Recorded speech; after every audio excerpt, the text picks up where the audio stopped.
আসবে, তাই কাজিনরা আমাকে সাজিয়ে গুছিয়ে রেখে গেছে। আর আমিও সেইভাবেই বসে আছি। শুনেছি পাত্র নাকি বাবার বন্ধুর ছেলে। কোনো এক কালে আমার বাবা আর ছেলের বাবা অনেক ভালো বন্ধু ছিল।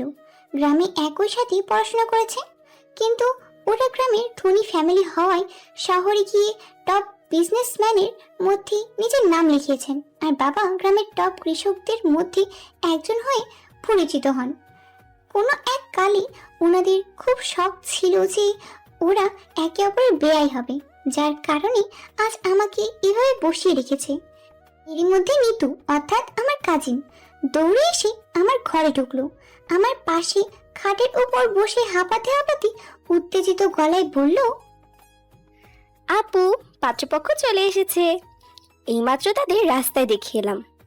জানো আপু, ইয়া বড় বড় গাড়ি নিয়ে এসেছে। আর ছেলে, তাকে দেখে তো পুরো বেহুশ হওয়ার অবস্থা আমার। কি হ্যান্ডসাম গো! গ্রামের সবাই তো সেখানেই পাড়ি জমিয়েছে। বাবার চাচু তাদের আনতে গেছে। সবাই তোমার বরপক্ষকে দেখতেই পাগল। এত ধনী কেউ আমাদের গ্রামে এসেছে, তাও আবার আমাদের বাড়িতে। এটা কি ভাবা যায়? আই এম সো এক্সাইটেড আপু। আমি এতক্ষণ হা করে নিতুর কথাই শুনছিলাম। এমনি পাগল হলো নাকি? এমন করছে কেন? আর ওরা যদি এত ধনী আর হ্যান্ডসামই হয়, তবে ওরা আমাকে ওনাদের বাড়ির বউ করবে কেন? নিতুর কথা শুনি তো আমার মনে নিশ্চয় আমাদের বাড়ির সবার মান সম্মান হারাতে হবে তাদের সামনে। তখনই বাইরের লোকজনের কোলাহল শোনা গেল।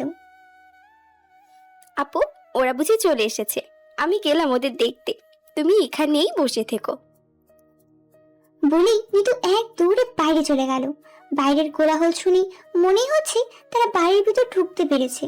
আর এত চেঁচামেচি শুনে মনে হচ্ছে পুরো গ্রাম ভেঙে এসেছে। হয়তো কোনো এক এলিয়েন এসেছে, তাকে দেখতেই হবে, না দেখলে চলে না এদের। উফ, এরা পারেও বটে সত্যি। শব্দ শুনে মনে হলো ওদের সবাইকে আমার পাশের ঘরটাতে বসানো হয়েছে। আসলে টিনের বাড়ি তো, তাই এ ঘর ও ও ঘর পার্থক্য শুধুমাত্র একটা টিনের বেড়া। ওরা নিজেদের মধ্যেই কথা বলছে। ওরা কথা বলুক, এর মধ্যে আমি আমার পরিচয়টা দিয়ে দিই। আমি নুরাইমা ইসলাম, সবাই নূর বলেই ডাকি। আমি ছোট মফসল গ্রামের মেয়ে, খুবই সাধারণ মেয়ে। আমার উচ্চতা 5 ফুট 1 ইঞ্চি আর আমার ওয়েট 55 কেজি। এটাই ভাবছেন তো আমি আমার ওজন কেন বললাম? কারণ আমি অন্য মেয়েদের মতো না, আমি একটু মোটা। আমি মোটা বলে স্কুল লাইফে অনেক কথাই শুনতে হয়েছিল আমায়। সবার হাসির পাত্র ছিলাম আমি। তাদের খোঁটা শুনে আমি সিদ্ধান্ত নিয়েছিলাম যে আমি তাদের দেখিয়ে দেব আমি কোনো কিছুতেই তাদের থেকে কম নই। তাই মন দিয়ে পড়াশোনা করেছি। স্টাডি শেষ করার পর অনেক কষ্টে আমি একটা জব পাই ঢাকার এক বড় কোম্পানিতে। কোম্পানিটা অনেক ভালো, যার কারণে চাকরিটা হাতছাড়া হতে দিতে পারিনি।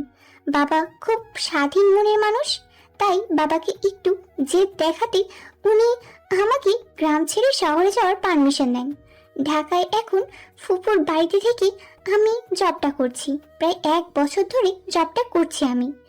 এই বছর আমাদের company business of the year award পেয়েছে। খুব ভালোই ছিলাম।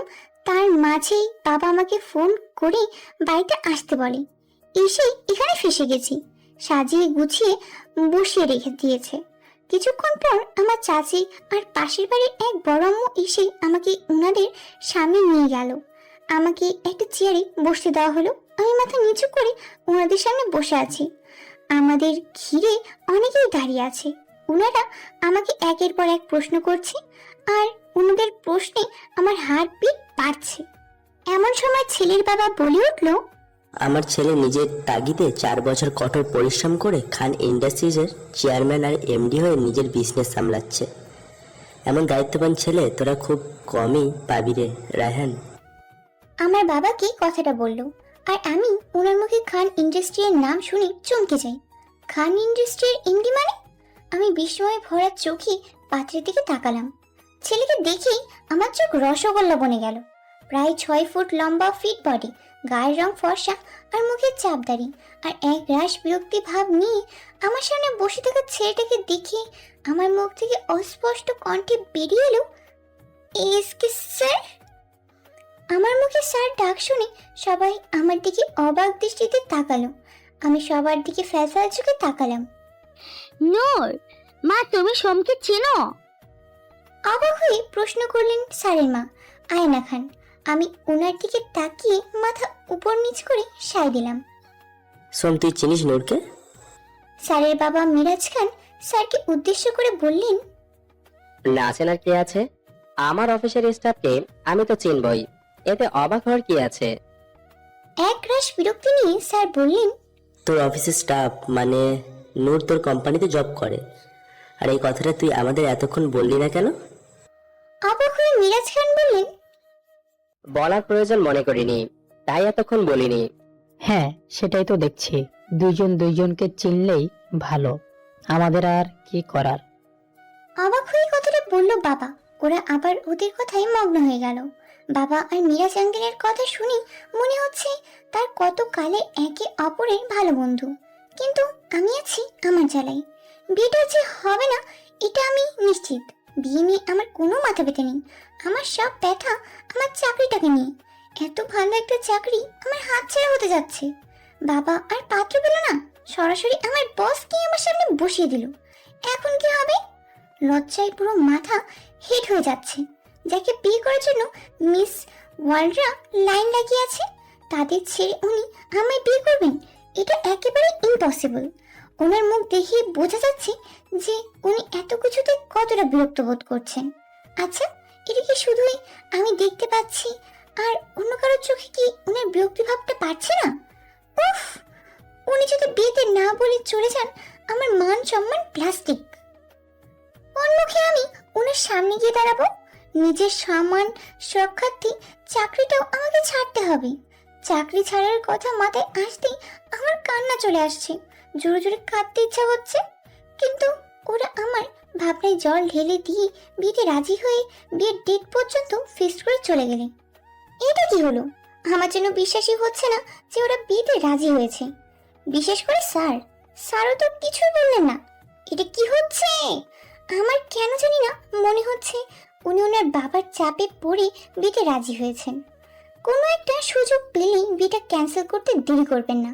অন্যদিকে আমাদের গ্রামের মানুষরা সব সময় সব দিক দিয়ে দু কদম এগিয়ে থাকে। এই বেলাও তাই হলো। পুরো আমি রটে গেল যে আমি শহরে গিয়ে নিজের অফিসের বসকে ফাঁসিয়ে বিয়ে করছি। না হলে এত বড় ধাঁচের মানুষ আমাকে বিয়ে করতে কেন রাজি হবেন? এই কথা শুনে বাবা আমাকে এক কথাই বলে দিয়েছেন আমি যেন বিয়ের আগে আর অফিসে না যাই। বিয়ের পর ওরা চাইলে জব করব, নয়তো নয়। আমার আর কি করার? মন খারাপ করে বাড়িতেই পড়ে রইলাম। আজ 3 দিন ধরে বাড়িতে বসে আছি। বসে বসে না আরো বেশি মোটা হয়ে যাই আমি। কিন্তু কি আর করার, বসে বসে এখন হানিবানির গোলমাল দেখা ছাড়া আমার আর কোনো কাজ নেই। আজও বসে হানিবানি দেখছি আর হেসে হেসে গড়িয়ে পড়ছি। ঠিক তখনই আমার ফোন বেজে উঠলো। ফোন হাতে নিয়ে দেখি আননোন নাম্বার। কিছু না ভেবেই ফোনটা রিসিভ করলাম আর বললাম, হ্যালো, আসসালামু আলাইকুম, কে বলছেন? আপনি অফিসে আসছেন না কেন মিস নূর? গলা শুনি আমি লাফিয়ে উঠলাম। এটা তো স্যারের গলা। স্যার আমাকে ফোন করেছে। ভাবতে অবাক লাগছে। অবাক ভাব প্রকাশ না করে বললাম, স্যার আপনি আমাকে ফোন করেছেন? কেন, কোনো প্রবলেম আপনার? আপনি অফিসে 3 দিন ধরে আসছেন না, ছুটি নিয়েছিলেন? খিটখিটে গলায় বললেন স্যার। না, আসলে স্যার। এটা আপনার মামার বাড়ি, যখন ইচ্ছে হবে আসবেন আর যখন ইচ্ছে হবে না আসবেন না। না মানে কালকের মধ্যে আমি আপনাকে অফিসে দেখতে চাই। Got it? ইয়ে স্যার। সাথে সাথেই ওপাশ থেকে ফোন করার শব্দ পেলাম। আমি অবাক, কারণ আমাকে নিজের থেকে ফোন করেছে। অফিসে কোনো স্টাফ অফিসে না এলে তাকে স্যারের বিয়ে অফিসের কন্ট্রোল নাম্বার দিয়ে ফোন করে খবর নেই। তাহলে আজ হঠাৎ স্যার আমাকে নিজের থেকে ফোন করলেন কেন? আর আমি যে 3 দিন অফিসে যাইনি এটাও স্যার খেয়াল করেছেন? আচ্ছা, স্যার কি আমাকে কিছু বলতে চান যার কারণে আমায় উনি এতদিন খুঁজেছেন? কি বলতে চান? বিয়ে ভাঙার কথা? এই কথাটা বললে হয়তো আমি অতটা অবাক হব না। যে যাই হোক না কেন, আমি আমি বের হলাম বাবার উদ্দেশ্যে। বাবাকে এই সুখবরটা দিতে হবে তো। বাবাকে অনেক বুঝিয়ে রাতের গাড়িতেই ঢাকা চলে এলাম। সকাল 4টায় বাস কমলালতি থেকে এসেছি। আমি বাস স্ট্যান্ড থেকে সোজা অফিসের দিকে রওনা হলাম, কারণ এখন ফুবুর বাড়ি যাওয়ার সময় নেই, অফিসে দেরি হয়ে যাবে তাই। আর ভাববেন না যে সারা রাত জার্নি করে এখন কিভাবে অফিস করব, আমার সমস্যা হবে না, কারণ আমি বাসেও আরামে ঘুমিয়েছি। বাস স্ট্যান্ড থেকে অফিসে পৌঁছাতে 1 ঘন্টা সময় লাগলো। আমি অফিসে এসে আমার কেবিনে ব্যাগ রেখে সোজা ওয়াশরুমে চলে গেলাম। ওখান থেকে ফ্রেশ হয়ে এসে ক্যান্টিনে গিয়ে কিছু খেয়ে এসে স্যারের সাথে দেখা করতে গেলাম। উনি আমায় অফিসের ছুটি না নিয়ে আসার জন্য কয়েকটা কড়া কথা শুনিয়ে দিলেন, আর আমার মাসিক বেতন থেকে মাইনে কাটা হলো। আমি ভেবেছিলাম স্যার হয়তো আমাকে বিয়ে নিয়ে কিছু কথা বলবেন, কিন্তু কিছুতেই কিছু না, উল্টো আমাকে 2-1টা কথা শুনিয়ে দিলেন। ধুর, আমি মুখ ফুলিয়ে ওখান থেকে এসে নিজের কাছে মন দিলাম। সারা দিন কাজেই বিজি ছিলাম।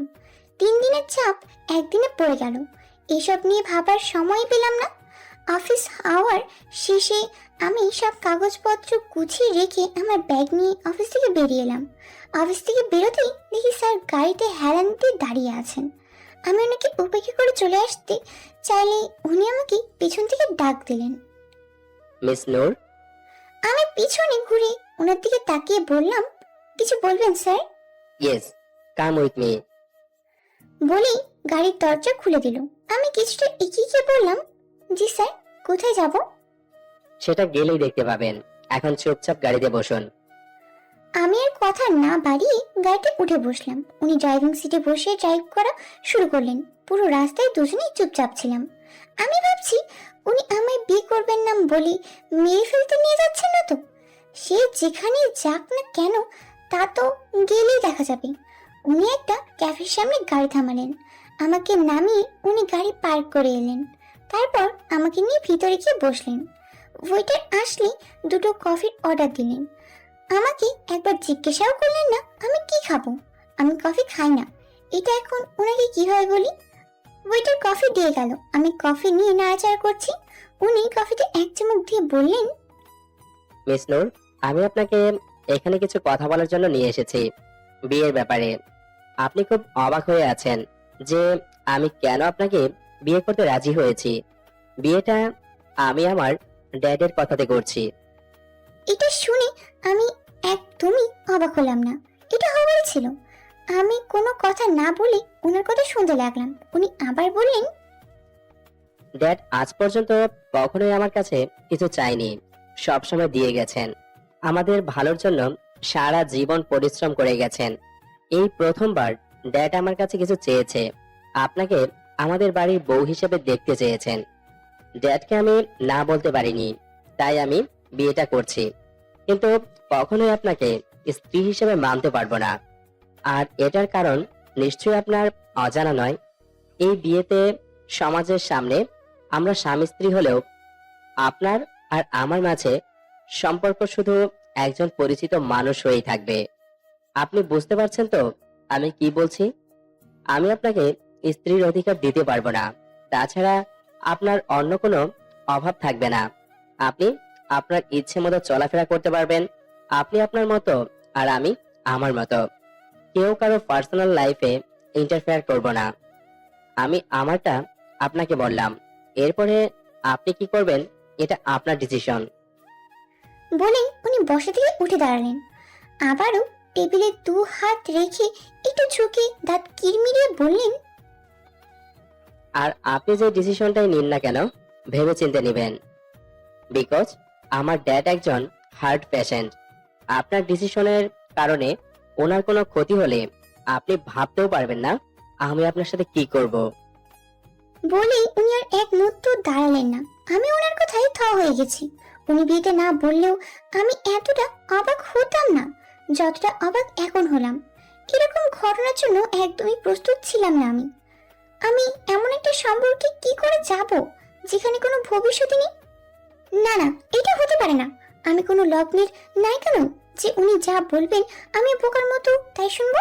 ওনার বাবা হার্ট পেশেন্ট, আমার বাবা তো নয়। তাই আমি আমার বাবাকে বিয়ের ভাঙার কথা বলতেই পারি। যেই বাবা সেই কাজ, ফোন বের করে বাবাকে ফোন লাগালাম। কিছুক্ষণ রিং হতেই বাবা ফোন ধরলো। হ্যালো বাবা। হ্যাঁ বলো, নূর ওখানে ভালো মতো পৌঁছে গেছিস তো? হ্যাঁ বাবা, আমি ভালো মতো পৌঁছে গেছি। বাবা, আমার একটা কথা বলার ছিল তোমাকে। হ্যাঁ বল না, কি বলবি? বাবা, আমি এই বিয়েটা করতে পারবো না। কি বলছিস এসব তুই? নূর, তো মাথা ঠিক আছে তো? হ্যাঁ বাবা, আমি যা বলছি ঠিক বলছি। এই বিয়ে আমি করতে পারবো না। কিন্তু কেন? সোম বাবা কি তোকে কিছু বলেছে? না বাবা, উনি আমায় কিচ্ছু বলেননি। এই ডিসিশনটা আমার। একবার ভাবো বাবা, ওনার কত হাই সোসাইটিতে বিলং করে, কত বড় বড় মানুষের সাথে ওনাদের উঠা বসা। আর আমরা আমরা সামান্য গ্রামের লোক বাবা। আমরা ওনাদের সামনে দাঁড়ালে আমাদের প্রতি মুহূর্তে মনে পড়বে যে আমরা কতটা গরিব। ওনাদের সাথে আমাদের যায় না বাবা। বিয়ে সমানে সমানে হয়, উঁচু নিচুতে নয়। নূর, তুই যা বলছিস ভেবে বলছিস তো? একবার ভাব মা, তোর বিয়ের দিন তারিখ ঠিক হয়ে গেছে, কিছুদিন পর তোর বিয়ে। গ্রামের সবাই এই কথা জানে। এখন যদি তুই বিয়ে ভাঙতে বলিস, তাহলে আমার সম্মানের কি হবে? আমি মানুষকে মুখ দেখাবো কি করে?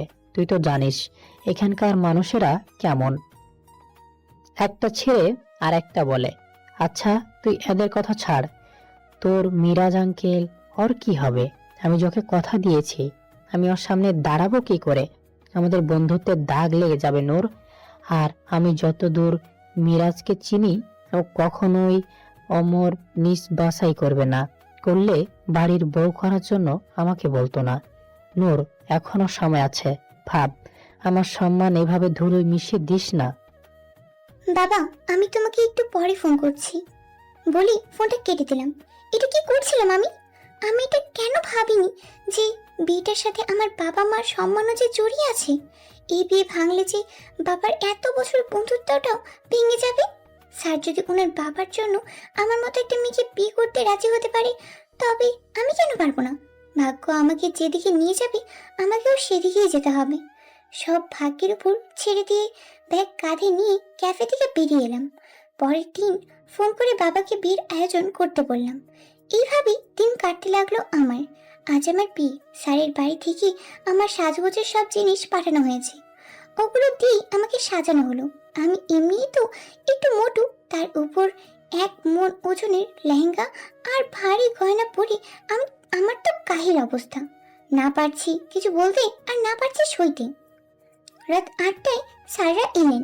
বর যাত্রী তো শুধু আঙ্কেল আন্টি স্যার আর ওনার ছোট ভাই রেহান এসেছে। ওনারা কিছুক্ষণ গল্প করে খাওয়া দাওয়া করে নিল। এখন আমার বিয়ে পড়ানো হচ্ছে।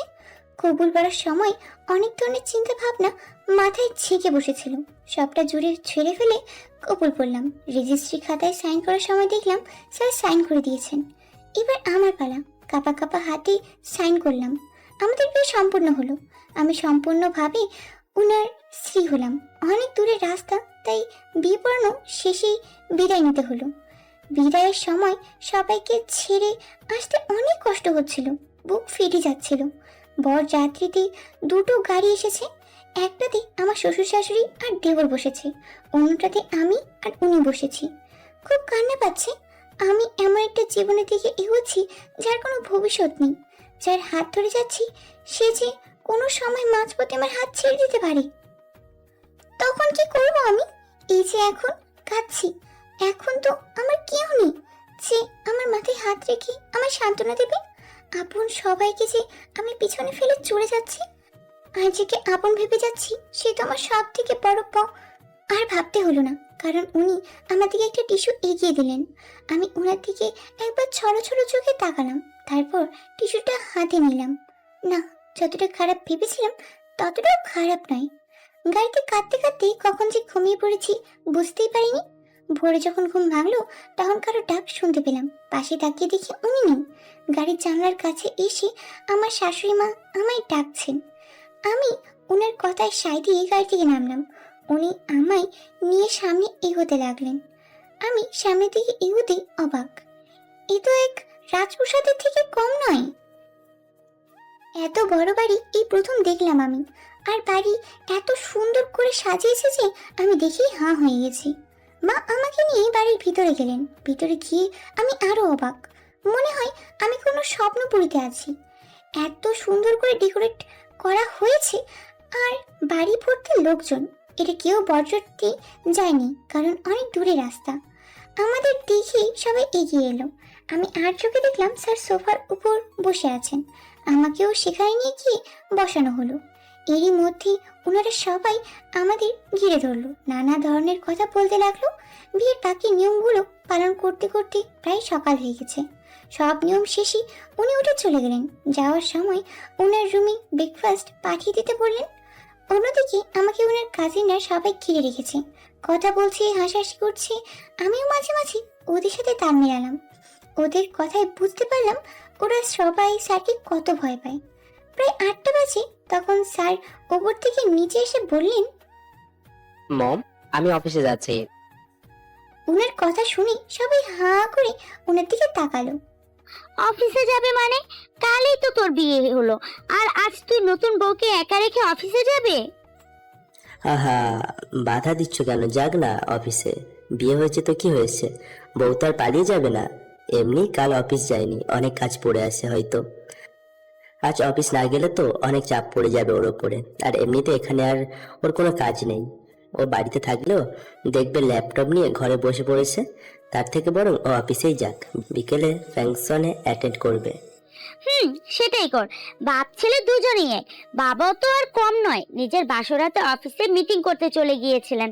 তার ছেলে আবার কেমন হবে? মায়ের এই কথা শুনে সবাই উচ্চস্বরে হাসতে লাগলো। রেহান হাসতে হাসতে বলল, মা, তুমি চিন্তা কর না, আমি মোটেই বাবার মতো হইনি। আমি বিয়ে করলে পর পর কোনো কাজ 1 মাস ঘুরেও দেখবো না, প্রমিস। বলে আবার হাসতে লাগলো। আমিও হাসছি, শুধু একজন ছাড়া। ওহ গড, তোমরা সব নাটক বন্ধ করবে? আমি অফিসে গেলাম, বিকেলে ফিরবো। বলেই চলে গেলেন উনি, আর আমি ওনার যাওয়া দেখতে লাগলাম। কিছুক্ষণ পর সবাই মিলে আমাকে ওনার ঘরে নিয়ে গেলেন। ওনার ঘর দেখে আমার এবার অজ্ঞান হারানোর পালা। আমাদের গ্রামের বাড়ির 3টে ঘর মিলিয়েও হয়তো এই ঘরের সমান হবে না। আর সব থেকে বড় কথা, ঘর কত সুন্দর করে সাজানো। এইসব কিছু বাদ দিয়ে আমার চোখ আটকে গেল বারান্দার দিকটায়। ঘর থেকে বারান্দাটা ভালো করেই দেখা যাচ্ছে। থাই গ্লাস ভেদ করে বারান্দার সৌন্দর্য সবটাই পরিষ্কার দেখতে পাচ্ছি। ওরা সবাই আমাকে ফ্রেশ হতে বলে চলে গেল। ফ্রেশ হতে বললো তো, কিন্তু ফ্রেশে পরবোটা কি আমি? কাপড় তো কিছুই আনা হয়নি। সামনে আলমারি দেখে আমি কিছু না ভেবেই আলমারি খুললাম। খুলে এবার আমার হাঁ হবার পালা। এই অর্ধেক শহরের কাপড় এখানে রাখা, শাড়ি, কামিজ, গোজামা, সব ধরনের কাপড় রাখা এখানে। আমি ওখান থেকে একটা লাল রঙের শাড়ি নিয়ে ওয়াশরুমে ঢুকে পড়লাম। একেবারে গোসল করে বের হয়ে এলাম। বেরিয়ে দেখি মা দাঁড়িয়ে আছে। মা আমাকে দেখে বলল, নূরমা, কাপড় পছন্দ হয়েছে তোমার? জি মা, পছন্দ হয়েছে। আর না পছন্দ হওয়ার কি আছে? সবগুলোই আমি পছন্দ করেছি। আচ্ছা ঠিক আছে, তোমার নিশ্চয়ই খিদে পেয়েছে। খাবার এনেছি, খেয়ে নাও কেমন? আমার বাইরে অনেক কাজ পড়ে আছে গো, আমি গেলাম, তুমি খেয়ে নিও কেমন? বলি মা চলে গেলেন। আমি রুমের চারদিক ভালো করে দেখি। বিছানায় গিয়ে শুয়ে পড়লাম। খিদে নেই তাই না খেয়ে শুয়ে পড়েছি। শুয়ে থাকতে থাকতে কখন যে ঘুমিয়ে গেছি খেয়ালই নেই। ঘুমের ঘোরে মনে হলো কেউ আমার সামনে এসে দাঁড়ালো। চোখ খুলে দেখি মা অগ্নিমূর্তি হয়ে দাঁড়িয়ে আছে আমার সামনে। আমি মাকে দেখে শোয়া থেকে উঠে বসলাম আর বললাম, মা আপনি? হ্যাঁ আমি। তুমি কি গো নূর, তোমাকে আমি সেই কখন খাবার দিয়ে গেছি, আর তুমি না খেয়ে শুয়ে পড়েছো? মা আসলে আমার খিদে ছিল না তাই। থাক, আর বলতে হবে না, আমারই ভুল ছিল। তুমি যাও, গিয়ে ফ্রেশ হয়ে এসো। না মা আসলে। বললাম না যাও। মায়ের কথা শুনে আমি বাধ্য মেয়ের মতো গিয়ে ফ্রেশ হয়ে এলাম। মা আমাকে বিছানায় বসতে বললো আর আমিও চুপচাপ বসে পড়লাম। তারপর মা নিজের হাতে ভাত মেখে আমায় খাইয়ে দিতে লাগলো। মায়ের এই ভালোবাসা দেখে আমার চোখ ছলছল করে উঠলো। এক মাকে ছেড়ে এসে আরেক মা পেয়েছি। খাইয়ে দিতে দিতে মা কথা বলা শুরু করলো। কথা বলতে বলতে একসময় বলল, আমার ছেলেটা একটু চুপচাপ থাকে ঠিকই, কিন্তু দেখো ও তোমাকে অনেক ভালোবাসবে। আমার ছেলের মতো ছেলে লাখে একটাও পাওয়া যায় না। ওকে নিজের ভালোবাসা দিয়ে আঁকড়ে রেখো মা, দেখবে সংসার সুখের সাগরে ভাসবে। আমি ওনার দিকে তাকিয়ে একটা সৌজন্যমূলক হাসি দিলাম। মা কত সরল মনের, তা ওনার কথার মাধ্যমেই বোঝা যায়। মা ওনাকে ভালোবাসার কথা বলেছেন, কিন্তু মা তো জানেন না ওনার ছেলে বিয়ের আগেই ওনাকে না ভালোবাসার ডিল করে এসেছে আমার সাথে। মা আমাকে খাইয়ে দিয়ে কিছুক্ষণ কথা বলে চলে গেলেন। বিকেলে বৌভাতের রিসেপশন শুরু হলো। উনিও ঠিক সময় মতো এসে অনুষ্ঠানে যোগ দিলেন। আমাকে সাজিয়ে গুছিয়ে স্টেজের উপর ওনার পাশে বসানো হলো। সবাই আমাদের সাথে দেখা করে, একটা সেলফি নিয়ে চলে যাচ্ছে। বাবাও এসেছিল, কিছুক্ষণ থেকেই চলে গেছেন। বিয়ের পরের দিন বাবার বাড়ি যাওয়ার নিয়ম থাকলেও সেই নিয়ম পালন করা হলো না। সবাই সবার মতো কথা বলছে। গেস্টরা এদিক সেদিক যা কথা বলছে, তার মধ্যে আমাকে নিয়ে ওদের তাচ্ছিল্যের হাসিটাই আমি বেশি শুনতে পাচ্ছি। এরকম বড় বাড়িতে আমার মতো মেয়ে বউ হয়ে এলে এরকম কথা শুনতেই হবে। রাতে রিসেপশন শেষে আমাকে ওনার ঘরে নিয়ে আসা হলো। ঘরটা বাসর ঘরের মতো সাজানো হয়েছে, কিন্তু কিছুক্ষণ আগেও এই ডেকোরেশনটা ছিল না। আমাকে বেডের উপর বসিয়ে রেখে সবাই চলে গেল। আমি আর ওনার আসার জন্য অপেক্ষা করলাম না। যখন আমি জানি উনি আমার জন্য এই ঘরে আসবেন না, তাই আমি কাবার থেকে একটা শাড়ি বের করে ওয়াশরুমে চলে গেলাম। ড্রেস চেঞ্জ করে এসে আমি বারান্দায় গেলাম। এই জায়গাটা সত্যিই খুব সুন্দর। থাই গ্লাস দিয়ে সবুজ পাতাগুলো বেয়ে নিচে নেমেছে। টবের মধ্যেও বিভিন্ন ধরনের ফুল গাছ রাখা আছে, হয়তো নিয়মিত কেউ এগুলোর দেখভাল করে। আমি বারান্দায় রেলিং ধরে দাঁড়ালাম, বাহিরের শহরটা দেখতে লাগলাম। এই সম্পর্কটা কতদিনই বা টিকবে? একদিন না একদিন নিশ্চয়ই উনি আমার উপর বিরক্ত হয়ে যাবেন আর আমাদের এই সম্পর্ক থেকে মুক্তি পেতে চাইবেন। তখন আমার কি হবে? আমি কোথায় যাব? আমার সাথে কেন এমনটা হতে হলো? এই কোলাহলপূর্ণ শহর একসময় নিস্তব্ধ হয়ে যাবে। আচ্ছা, আমার জীবনটাও কি এই শহরের মতনই একসময় নিস্তব্ধ হয়ে যাবে? কি জানি কি হবে, তবে যেটা হবে সেটা ভবিষ্যতে দেখা যাবে। এখন ওসব নিয়ে না ভাবলেও চলবে। আমি একটা দীর্ঘশ্বাস ফেলে বারান্দা থেকে রুমে এলাম। দেখি উনি ওয়াশরুম থেকে একটা ট্রাউজার আর একটা টি শার্ট পরে বেরোচ্ছেন। আমাকে দেখে বললেন, আজকের দিনটা এখানেই অ্যাডজাস্ট করে নিন, কাল থেকে আর অসুবিধা হবে না। কাল মম ড্যাড চলে গেলে আপনি অন্য রুমে শিফট হতে পারবেন। ওনার কথা শুনে আমি শুধু মাথা নাড়ালাম, আর কিছুই বললাম না। শুনেছি মা বাবা নাকি এখানে থাকতেন না, সিলেটে বাবা নিজস্ব বিজনেস থাকায় তারা ওখানেই থাকে। বাবা অসুস্থ, তাই মা ওনাকে একা ছাড়েন না। উনি আবার বললেন, আপনি বেডে শুয়ে পড়ুন, আমি সোফাতে শুয়ে পড়ছি। আমার একটা কথা বলার ছিল আপনাকে। কি কথা? ভ্রুকুচকে বললেন উনি। আসলে আমি জবটা কন্টিনিউ করতে চাই, যদি আপনি পারমিশন দেন তো। এতে আমার পারমিশন নেওয়ার কি আছে? এটা আপনার লাইফ, আপনার ডিসিশন। তবে হ্যাঁ, অফিসের কেউ আমাদের বিয়ের ব্যাপারে জানতে না পারে। আমি চাই না আমার পার্সোনাল লাইফের কারণে আমার প্রফেশনাল লাইফ নষ্ট হোক। ওনার কথা আমার বুকে সুই হয়ে বিঁধল। এমন কপাল আমার নিজের স্বামীকেও স্বামী পরিচয় দেওয়ার অধিকার নেই। কি আর করার, আমি চুপচাপ গিয়ে শুয়ে পড়লাম। উনিও কম্বল মুড়ি দিয়ে সোফায় শুয়ে পড়লেন। সারা রাত এপাশ ওপাশ করছি, কিছুতেই ঘুম আসছিল না। বিভিন্ন ধরনের চিন্তা মাথায় ভর করছিল। অনেক কষ্টে শেষ রাতে একটু ঘুম পেলাম, কিন্তু আজানের শব্দে ঘুম ভেঙে গেল। আমি উঠে ফ্রেশ হয়ে এসে কাবার থেকে জায়নামাজ খুঁজে নামাজ পড়লাম। নামাজ পড়ে আবার গিয়ে শুয়ে পড়লাম। কিছুক্ষণ পর টের পেলাম উনি উঠে ওয়াশরুমে গেলেন। ওয়াশরুম থেকে বেরিয়ে এসে রুম থেকে বেরিয়ে গেলেন। এত সকাল সকাল কোথায় গেলেন উনি? আমিও দেরি না করে নিচে নামে এলাম। দেখি মা রান্নাঘরে ব্রেকফাস্ট তৈরি করছেন। আমি গিয়ে মাকে সাহায্য করতে লাগলাম। মা বাধা দিলেও আমি জোর করেই মাকে সাহায্য করলাম। মা আর আমার অনেক গল্প করা হলো। ব্রেকফাস্ট তৈরি শেষ, আমরা সব ডাইনিং টেবিলে গুছিয়ে রেখে গল্প করতে লাগলাম। প্রায় 7টার দিক দেখি স্যার বাড়ি ফিরলেন। ওনার ড্রেস দেখে মনে হচ্ছে উনি জগিংয়ে গিয়েছিলেন। ওনাকে আসতে দেখে মা রান্নাঘর থেকে গ্রিন টি এনে আমার হাতে দিয়ে ওনাকে দিয়ে আসতে বললেন।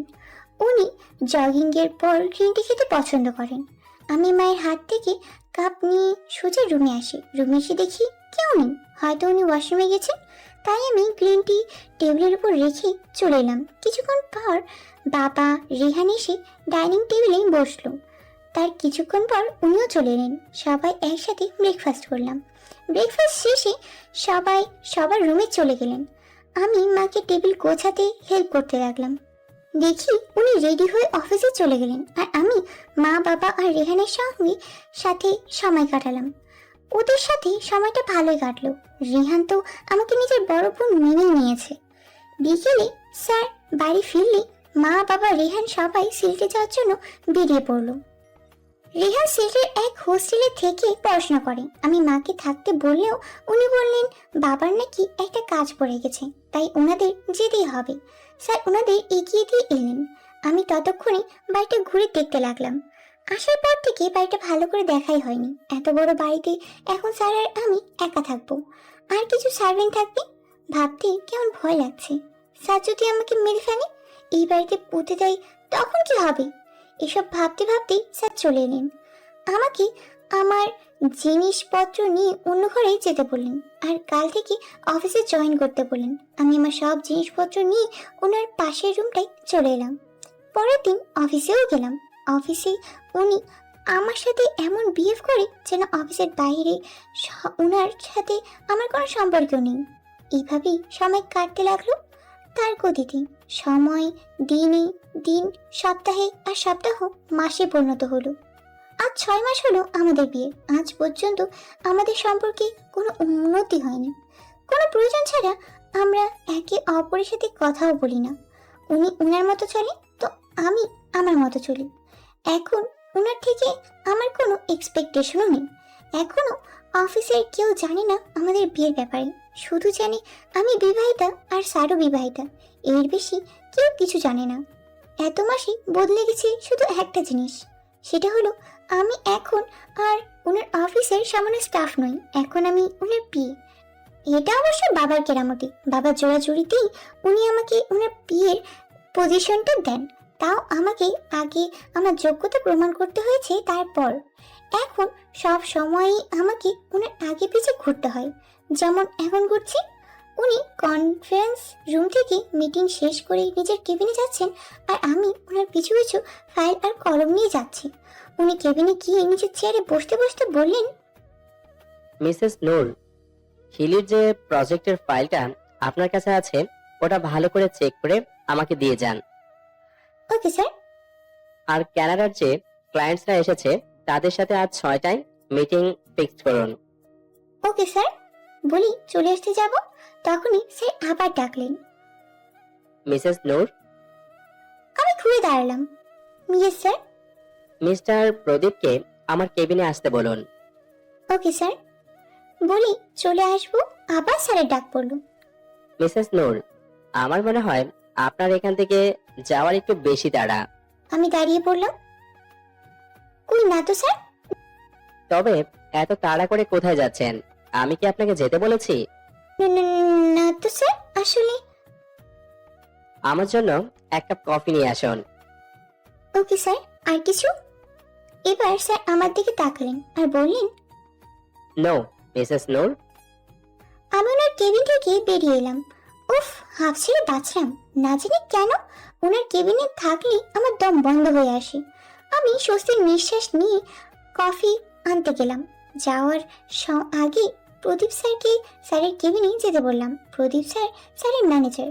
আমি কফি এনে স্যারকে দিয়ে কেবিন থেকে বেরিয়ে আমার কেবিনে ঢুকলাম। কানাডার ক্লায়েন্টদের ইমেল করে মিটিংয়ের সময় জানিয়ে দিলাম। তারপর হিলির ফাইল খুঁজে নিয়ে ওটাতে চোখ বুলাতে লাগলাম। কিছুক্ষণ পর একটা ইমেলের রিপ্লাই এলো। আমি ওটা স্যারের অ্যাকাউন্টে সেন্ড করে দিলাম। আবার ফাইলে চোখ দিলাম। এমন সময় কেউ আমার দরজা নক করলো আর বলল, মে কামিং ম্যাডাম? আমি না দেখে বললাম, কামিং। আমি কি এখানে বসতে পারি ম্যাডাম? এরপর আমি মাথা উপরে তুলে বললাম, নিলয়, তুমি মজা বন্ধ করবে? বারে, আমি আবার কি করলাম? ম্যাডাম কাজে এতটাই বিজি যে আমার দিকে তাকানোর সময়ই নেই। তেমন কিছুই না, আমি জাস্ট ফাইলটা দেখছিলাম। ও নূর, সবসময় কাজ কাজ করো কেন? একটু আমাকেও সময় দাও, আর আমাকে একটু ফ্লার্ট করার সময় দাও। আচ্ছা নিলয় বাবু, এখন তাহলে আমায় ফ্ল্যাট করতে এসেছেন? ধরে নিতে পারো সেটাই। তো এখন যদি আপনি আমাকে ফ্ল্যাট করেন, তবে আপনার ওই টিনা, মিনা, রিনা এইসবের কি হবে? ওরা তো সবাই আছে, ওরা আমার গার্লফ্রেন্ড বলে কথা। বলি হাসতে লাগলো নিলয়। আমিও ওর সাথে তাল মিলিয়ে হাসতে লাগলাম। ঠিক তখনই আমার টেবিলে থাকা কন্ট্যাক্ট ফোন বেজে উঠল। দেখো, হয়তো এসকে স্যার ফোন করেছে। নিলয় ভ্রু উঁচিয়ে পড়ল। আমি ওর কথায় মুচকি এসে ফোন ধরলাম। হ্যালো, নূর স্পিকিং। এখনই আমার কেবিনে আসুন। বলি আমাকে কিছু বলার সুযোগ না দিয়ে ফোন কেটে দিল। আমি নিলয়ের দিকে তাকালাম। নিশ্চয়ই স্যার তোমাকে নিজের কেবিনে ডাকছে, রাইট? আমি মাথা ঝাঁকালাম। আমি জানতাম এরকমই কিছু একটা হবে। আমি যখনই তোমার সাথে একটু কথা বলতে আসি, অমনি স্যার ডাক পড়ে যায়। আমি নিশ্চিত এসকে স্যার আমার কোনো শত্রু ছিল, তাই এরকমটা করে। তবে চিন্তা করো না, আমিও আটঘাট বেঁধে মাঠে নেমেছি। আজ তো তোমার সাথে কথা বলে এখান থেকে নড়বো, নইলে এক পা কোথাও যাচ্ছি না। আমার সব কাজ শেষ, আর অফিস আওয়ারও শেষ হতে চললো। তুমি শুনে এসো স্যার কি বলে, এরপর এখানে বসে গল্প করব। তাড়াতাড়ি এসো কিন্তু, আমি অপেক্ষা করব। আজ আমি স্যারকে হার মানাবই। নিলয়ের কথা শুনে আমি অবাক। কি বলছে ও এসব? কি হলো, দাঁড়িয়ে আছো কেন ওভাবে? যাও, আমি এখানে ওয়েট করছি তোমার জন্য, জলদি এসো। আমিও বেরিয়ে পড়লাম স্যারের কেবিনের উদ্দেশ্যে। নিলয় আমার কলিগ, একসাথে কাজ করলেও আগে কখনো আমাদের কথা হয়নি। আজ 3 মাস হলো আমাদের বন্ধুত্ব হয়েছে। নিলয় খুব মজার মানুষ, ভালো লাগে তার কথাগুলো। আমি স্যারের কেবিনে নক করলাম। May I come in sir? Come in. ল্যাপটপে চোখ রেখেই বললেন উনি। আমি ভিতরে গেলে উনি বললেন, আপনাকে যে কাজটা দিয়েছিলাম ওটা হয়ে গেছে? না স্যার, আর অল্প কাজ বাকি আছে। বাকি আছে মানে কি? এটা কি অফিস নাকি আপনার ডেটিং প্লেস যে আপনি কাজ না করে ডেট করছেন? স্যার ঝাঁকিয়ে বলে উঠলেন কথাগুলো। আমি ভয়ে কুকুরে গেলাম আর বললাম, সরি স্যার, আমি এক্ষুনি ফাইল কমপ্লিট করছি, বলি চলে আসবো। তখনই উনি বলে উঠলেন। স্টপ। উনার কথায় আমি ওখানেই দাঁড়িয়ে পড়ি, আর উনি বললেন, বাইরে কোথায় যাচ্ছেন? এখানে বসে নিজের কাজ কমপ্লিট করুন। বলি স্যার উঠে দাঁড়ালেন। আমি অন্যদিকে তাকিয়ে বললাম, কিন্তু স্যার ফাইলটা তো আমার কেবিনে আছে। আমাকে কি আপনার অন্ধ মনে হয়? না স্যার, তা কেন মনে হবে? স্যার তা থেকে একটা ফাইল বের করে আমার দিকে ছুঁড়ে মেরে বললেন, এই ফাইলটা কমপ্লিট করুন। অফিস আওয়ার শেষ হওয়ার আগেই এই ফাইলটা আমার কমপ্লিট চাই। আমি ফাইলটা হাতে নিয়ে চুপচাপ গিয়ে সোফায় বসে পড়লাম। ইস, নিলয় হয়তো এখনো আমার জন্য অপেক্ষা করছে। ফোনটাও তো নিয়ে আসলাম না যে একটা টেক্সট করে দেবো যে আমি যেতে পারবো না, যেন আমার জন্য ও অপেক্ষা না করে। উফ, বেচারা নিলয় না জানি কি করছে। আমি ফাইলের কাজ শেষ করে হাত বাড়িয়ে তাকিয়ে দেখলাম 5টা বাজে। 6টায় স্যারের সাথে মিটিংয়ে যেতে হবে। ভাবতেই সামনে স্যারের টেবিলের দিকে তাকালাম। এ কি, স্যার কোথায়? স্যার কি তবে মিটিং এর উদ্দেশ্যে বেরিয়ে পড়েছে? ইস, ফাইলের দিকে মন দিতে গিয়ে মিটিং এর কথা মন থেকে বেরিয়ে গিয়েছিল। দেরি হলে স্যার আমার 12টা বাজাবে। আমি তাড়াতাড়ি ফাইল স্যারের টেবিলে রেখে কেবিন থেকে বেরিয়ে নিজের কেবিনে গেলাম। ওখান থেকে আমার ব্যাগ নিয়ে অফিস থেকে বেরিয়ে পড়লাম। বাইরে বেরিয়ে দেখি স্যার গাড়ির সাথে হেলান দিয়ে দাঁড়িয়ে আছে, হয়তো আমার জন্যই অপেক্ষা করছিলেন। আমাকে দেখে গিয়ে গাড়িতে বসলেন। আমিও চুপচাপ গিয়ে গাড়িতে বসে পড়লাম। স্যার একটা রেস্টুরেন্টের সামনে গাড়ি থামালেন। আমি ওখানেই নেমে পড়ি। স্যার গাড়ি পার্ক করে এলে ওনার সাথেই ভিতরে যাই। দেখি ক্লায়েন্টরা এসে গেছেন। স্যার ওদের দেখে হাত মিলিয়ে সৌজন্যমূলক কথা বলে মিটিং শুরু করলেন। কখনো কখনো আমিও স্যারের সাথে তাল মিলিয়ে প্রজেক্টের বিষয়ে ওনাদের কিছু বুঝিয়ে দিলাম। মিটিং শেষ করতে প্রায় 8টা বেজে গেল। আমরা ওখান থেকেই ডিনার করে বেরোলাম। আমি রেস্টুরেন্টের বাইরে এসে দাঁড়ালাম। স্যার গাড়ি আনতে গেলেন। এরই মাঝে হঠাৎ করে কোথা থেকে যেন নিলয় এসে আমার সামনে দাঁড়ালো। ম্যাডাম এখানে কি করছেন? স্যারের সাথে মিটিংয়ে এসেছি। তুমি? এটা কি তুমি ঠিক করলে নূর? কেন? আমি আর কি করলাম? আমি তোমার জন্য কতক্ষণ ধরে ওয়েট করেছিলাম তোমার কেবিনে, কিন্তু তোমার আসার কোনো নামগন্ধ ছিল না। I am so sorry Niloy, সত্যি বলছি কাজে আটকে গিয়েছিলাম। সেটাই, কাজে আটকে গিয়েছিলে। তুমি জানো আমি তোমার জন্য কতক্ষণ অপেক্ষা করেছিলাম। পরে যদি রিনা ফোন করে দেখা করার জন্য জোর না করতো তো আমি ওখানেই বসে থাকতাম। বসে তো আর থাকুনি, তাহলে তো প্যাচেলের কি মানে? কি বলছো তুমি নূর? প্রায় 1 ঘন্টা ধরে বসেছিলাম আমি। যখন দেখেছো আমি আসছি না, তো এতক্ষণ অপেক্ষা করার তো কোনো মানে হয় না। বাই দ্য ওয়ে, তুমি এখানে কি করছো? ডিনার করতে এসেছে। একা একাই? এই নিলয় কখনো কোথাও একা একা গেছে? তো আজকে এসেছে রিনা মিনা টিনা। শিলা। শিলা আবার কি? নিউ পটাচ্ছে, আর যদি পটে যায় তো কাল তোমার লাঞ্চ আমার পক্ষ থেকে। Wow great. তো তোমার শিলা কোথায়? এইদিকে কোথাও একটা হবে, ফোনে কথা বলছে। ও, আমি দেখলাম স্যার গাড়ি নিয়ে আসছে, তাই নিলয়কে বললাম, okay Niloy, bye now, all the best for dinner. Thanks, bye. Niloy থেকে বিদায় নিয়ে আমি রাস্তা ধারে এসে দাঁড়ালাম, কিন্তু এই কি, স্যার গাড়ি আমাকে ক্রস করে চলে গেল। এটা কি হলো? আমাকে ছেড়ে চলে গেলেন। উনি আমাকে এই রাতে একা করে ছাড়লেন। এখন আমায় একা একা বাড়ি ফিরতে হবে। আমি একটা ট্যাক্সি ভাড়া করলাম। সত্যি আমার খুব রাগ হচ্ছে। যখন নিয়ে যাবেন না তখন নিয়ে এলেন কেন? একা একাই তো আসতে পারতাম। আর এমনিতেও ওনার গাড়িতে চড়ার আমার কোনো শখ নেই। এই মিটিংয়ে আসতে যাতে হয় সেজন্যই তো উনি নিজেই আমাকে ওনার সাথে নিয়ে যেতে বললেন, আবার নিয়েও আসতেন। তবে আজ কি হলো যে আমাকে ছেড়েই চলে এলেন? গেছে যাক, তাতে আমার কি? এমনিতেও ওনার কাছে আমার কোনো এক্সপেকটেশন নেই। উনি কি করে না করে সেটা ওনার ব্যাপার। আমার কোনো ইন্টারেস্ট নেই ওনার বিষয়ে মাথা ঘামানোর। মারি বলছে আমি গাড়ি ভাড়া মিটিয়ে সোজা নিজের রুমে চলে এলাম। ফ্রেশ হয়ে নিচে এসে টিভি দেখতে বসলাম। আর আমার টিভি দেখা মানে হানিবানি। হানিবানি দেখতে দেখতে মনটা বেশ ফুরফুরে হয়ে গেল। এমন সময় মনে হলো কেউ আমায় দেখছে। আমি সিঁড়ির উপরে তাকালাম, কই কেউ তো নেই। আমি আর দেরি না করে টিভি অফ করে উপরে চলে এলাম। সকালে উঠে ব্রেকফাস্ট বানাচ্ছি, তখন দেখি উনি জগিং করে ফিরলেন। আমি ওনার রুমে গিয়ে গ্রিন টিটা দিয়ে এলাম। উনি ওয়াশরুমে আছেন, তাই আমি নিচে নেমে ব্রেকফাস্ট করে ওনার জন্য ডাইনিং টেবিলে খাবার সাজিয়ে রেখে রেডি হয়ে অফিসের জন্য বেরিয়ে পড়লাম। আমি ওনার বিয়ে হওয়ার কারণে ওনার আগেই আমি অফিসে পৌঁছাতে হয়। আমি অফিসে এসে ওনার কেবিনের সবকিছু ঠিক করে গিয়ে নিজের কেবিনে বসে কাজ করতে লাগলাম। কিছুক্ষণ পর স্যার এলে আমি ওনার কেবিনে গিয়ে ওনার সাথে কাজ করতে লাগলাম। স্যারের কাজ শেষ হলে আমি আমার কেবিনে চলে আসি। কিছুক্ষণ পর নিলয় আমার কেবিনে আসে। নূর, আজ আমার পক্ষ থেকে লাঞ্চের ট্রিট রইল, ওকে? কেন, শিলা পটে গেছে নাকি? ল্যাপটপের দিকে তাকিয়ে ঠিকই বললাম। কাল ডিনারই কাজ হয়ে গেছে, সেটার জন্যই ট্রিট। আজ কিন্তু একসাথে লাঞ্চ করব, ওকে?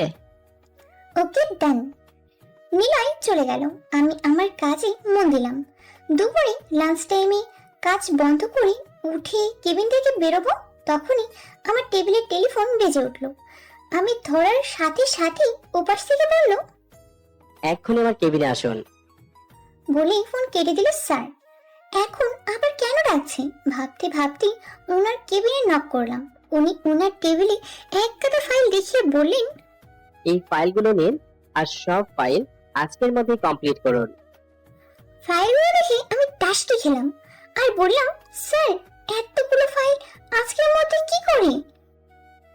আমি কোনো এক্সকিউজ শুনতে চাই না, সবগুলো ফাইল আজকে কমপ্লিট চাই, মানে আজকেই। Got it now, get lost. ওনার কথা শুনে আমার এত রাগ হলো যে বলার মতো না। আমি কোনো কথা না বলে ফাইল নিয়ে নিজের কেবিনে চলে এলাম। এখন এই খাটাসটার জন্য দুপুরে খেতেও পারবো না। খেতে গেলেই দেরি হয়ে যাবে, তারপর আবার কিনা কি কথা শোনায়। তার থেকে বরং চুপচাপ কাজ করাই বেটার। ব্যাগ থেকে একটা চিপসের প্যাকেট বের করে খেতে খেতে নিজের কাছে মন দিলাম। কিছুক্ষণ পর নীলা এলো। হোয়াট ইজ দিস নূর? তোমাকে আমি বললাম আজ একসাথে লাঞ্চ করব, তুমি এখনো কাজ নিয়ে পড়ে আছো। নিলয়, আই এম সরি, আজ লাঞ্চে যেতে পারবো না, অনেকগুলো কাজ আছে। বাট নূর, নিলয় প্লিজ, জোর করো না। নিলয় রেগে চলে গেল, কিন্তু আমার কিছুই করার নেই। এতগুলো ফাইল পড়ে থাকতে দেখলে খিদে এমনি হারাম হয়ে যায়। আমি আমার কাছে মন দিই। কাজ করতে করতে আমার সময়ের কথা খেয়ালই নেই। আমার চোখ লেগে আসছে, কিছুতেই খোলা রাখতে পারছি না। কাজ করতে করতে টেবিলের উপর ঢলে পড়লাম। আর কোনো হুঁশ নেই। কারো ডাকে আমার ঘুম ভাঙল। মিসেস নূর, মিসেস নূর। আমি ডাক শুনে চোখ খুলে সামনে তাকাতে দেখি স্যার দাঁড়িয়ে আছে। স্যারকে কেমন জানি দেখাচ্ছে। এলোমেলো চুল, বুকের শার্টের বোতাম খোলা, চোখে মুখে চিন্তার ছাপ। আমি স্যারকে এভাবে দেখে জিজ্ঞাসা করলাম, স্যার আপনি এখানে এইভাবে? কি হয়েছে আপনার স্যার? স্যার উত্তেজিত কণ্ঠে বললেন, আপনি এত রাতে এখানে কি করছেন? এত রাতে মানে? কটা বাজে? স্যার আমার কথা শুনে যে রেগে গেলেন তা ওনার মুখ দেখেই বোঝা গেল। আমি আমার হাত ঘড়ির দিকে তাকাতেই চমকে চেয়ার ছেড়ে উঠে দাঁড়ালাম। রাত 11:30। উনি এতক্ষণ অফিসে কি করছিলেন? বাইরে তাকিয়ে দেখলাম পুরো অফিস অন্ধকার, শুধু আমার কেবিন ছাড়া। আমি স্যারের কাছে গিয়ে বললাম, সরি স্যার, আমি সত্যিই বুঝতে পারিনি যে এতটা রাত হয়ে গেছে। কাজ করতে করতে কখন যে চোখ লেগে গেছে বউ। আর বলতে পারলাম না। উনি আমার দুবাহু ধরে নিয়ে গিয়ে দেওয়ালে ঠেকিয়ে দাঁতে দাঁত চেপে বলল, তোমার কি মিনিমাম কমন সেন্স বলতে কিছু নেই? এতটা কেয়ারলেস কি করে হতে পারো তুমি? জানো আমি কতটা ভয় পেয়ে গিয়েছিলাম? কোথায় কোথায় না খুঁজেছি তোমাকে, আর তুমি তুমি এখানে আরামে ঘুমাচ্ছ। Wow, great. আমার উনার মুখে তুই কথাটা শুনি পেটের মাঝে গুদগুদি হওয়ার মতো কিছু একটা হয়ে গেল। উনি আমায় তুমি বলেছি, আমার যেন বিশ্বাসই হচ্ছে না। আমি উনার কথা শুনি কথা বলার ভাষা হারিয়ে ফেলেছি। তবুও কোনো মতে নিজেকে সামলে বললাম, সরি স্যার, আর এমনটা হবে না। হয়েছে তোমার সরি বলা? এখন বাড়ি যাবে নাকি এখানে বাকি রাতটা কাটাবার প্ল্যান আছে? নো স্যার, চলুন। মাথা নিচু করে বললাম আমি। উনি আমায় ছেড়ে দিয়ে চলে গেলেন। আমিও ওনার পিছু পিছু গেলাম। আমার জন্য গাড়ির দরজা খুলে দিলেন উনি। আমি চুপচাপ গাড়িতে গিয়ে বসলাম। উনিও গাড়িতে বসে ড্রাইভ শুরু করলেন। বাড়িতে এসে গাড়ি থামালে আমি গাড়ি থেকে নেমে সোজা উপরে নিজের রুমে চলে গেলাম। ফ্রেশ হয়ে এসে বারান্দায় গিয়ে দাঁড়ালাম। ওনার প্রত্যেকটা কথা এখনো আমার কানে বাজছে। উনি আমাকে খুঁজেছেন, আমাকে হারানোর ভয় পেয়েছেন, আবার তুমি করেও বলেছেন। আমার যেন মনে হচ্ছে আমি এখনো ঘুমিয়ে আছি, আমি স্বপ্ন দেখছি। আমার যেন বিশ্বাসই হচ্ছে না। এমন সময় রিয়া ফোন করলো। আমি ফোন রিসিভ করলাম আর বললাম, হ্যালো।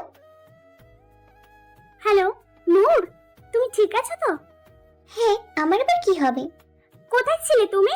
ফোন ধরছিলে না কেন? ফোন সাইলেন্ট ছিল তাই। কেন বলো তো? আরে স্যার তো তোমাকে পাগলের মতো খুঁজে বেড়াচ্ছেন। আমাকে ফোন করেছিলেন, আমি বুঝতে পারলাম না এত রাতে উনি তোমায় কেন খুঁজে বেড়াচ্ছেন।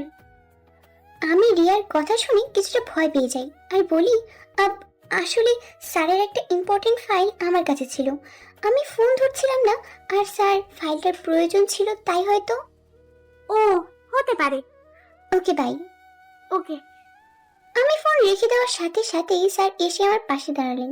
ওনাকে এভাবে দাঁড়িয়েতে দেখি আমি ভূত দেখার মতো চমকে গেলাম, কারণ এই 6 মাসে এই প্রথম উনি আমার রুমে এলেন। আমি প্রথমবার দেখলাম ওনার সিগারেট ধরানো। উনি সিগারেটও খান, এটা তো জানতাম না। আর জানবই বা কিভাবে, কখনো জানার প্রয়োজন বোধই করিনি, তাই জানি না।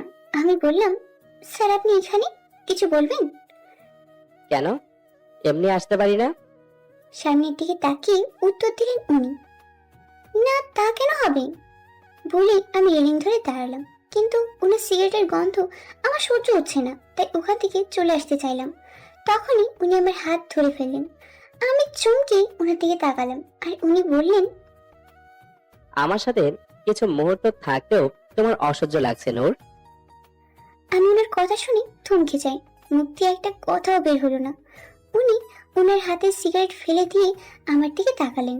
আমি ওনার দিকে তাকিয়ে অবাক হয়ে যাই। উনি এক অন্যরকম দৃশ্যে আমার দিকে তাকিয়ে আছেন।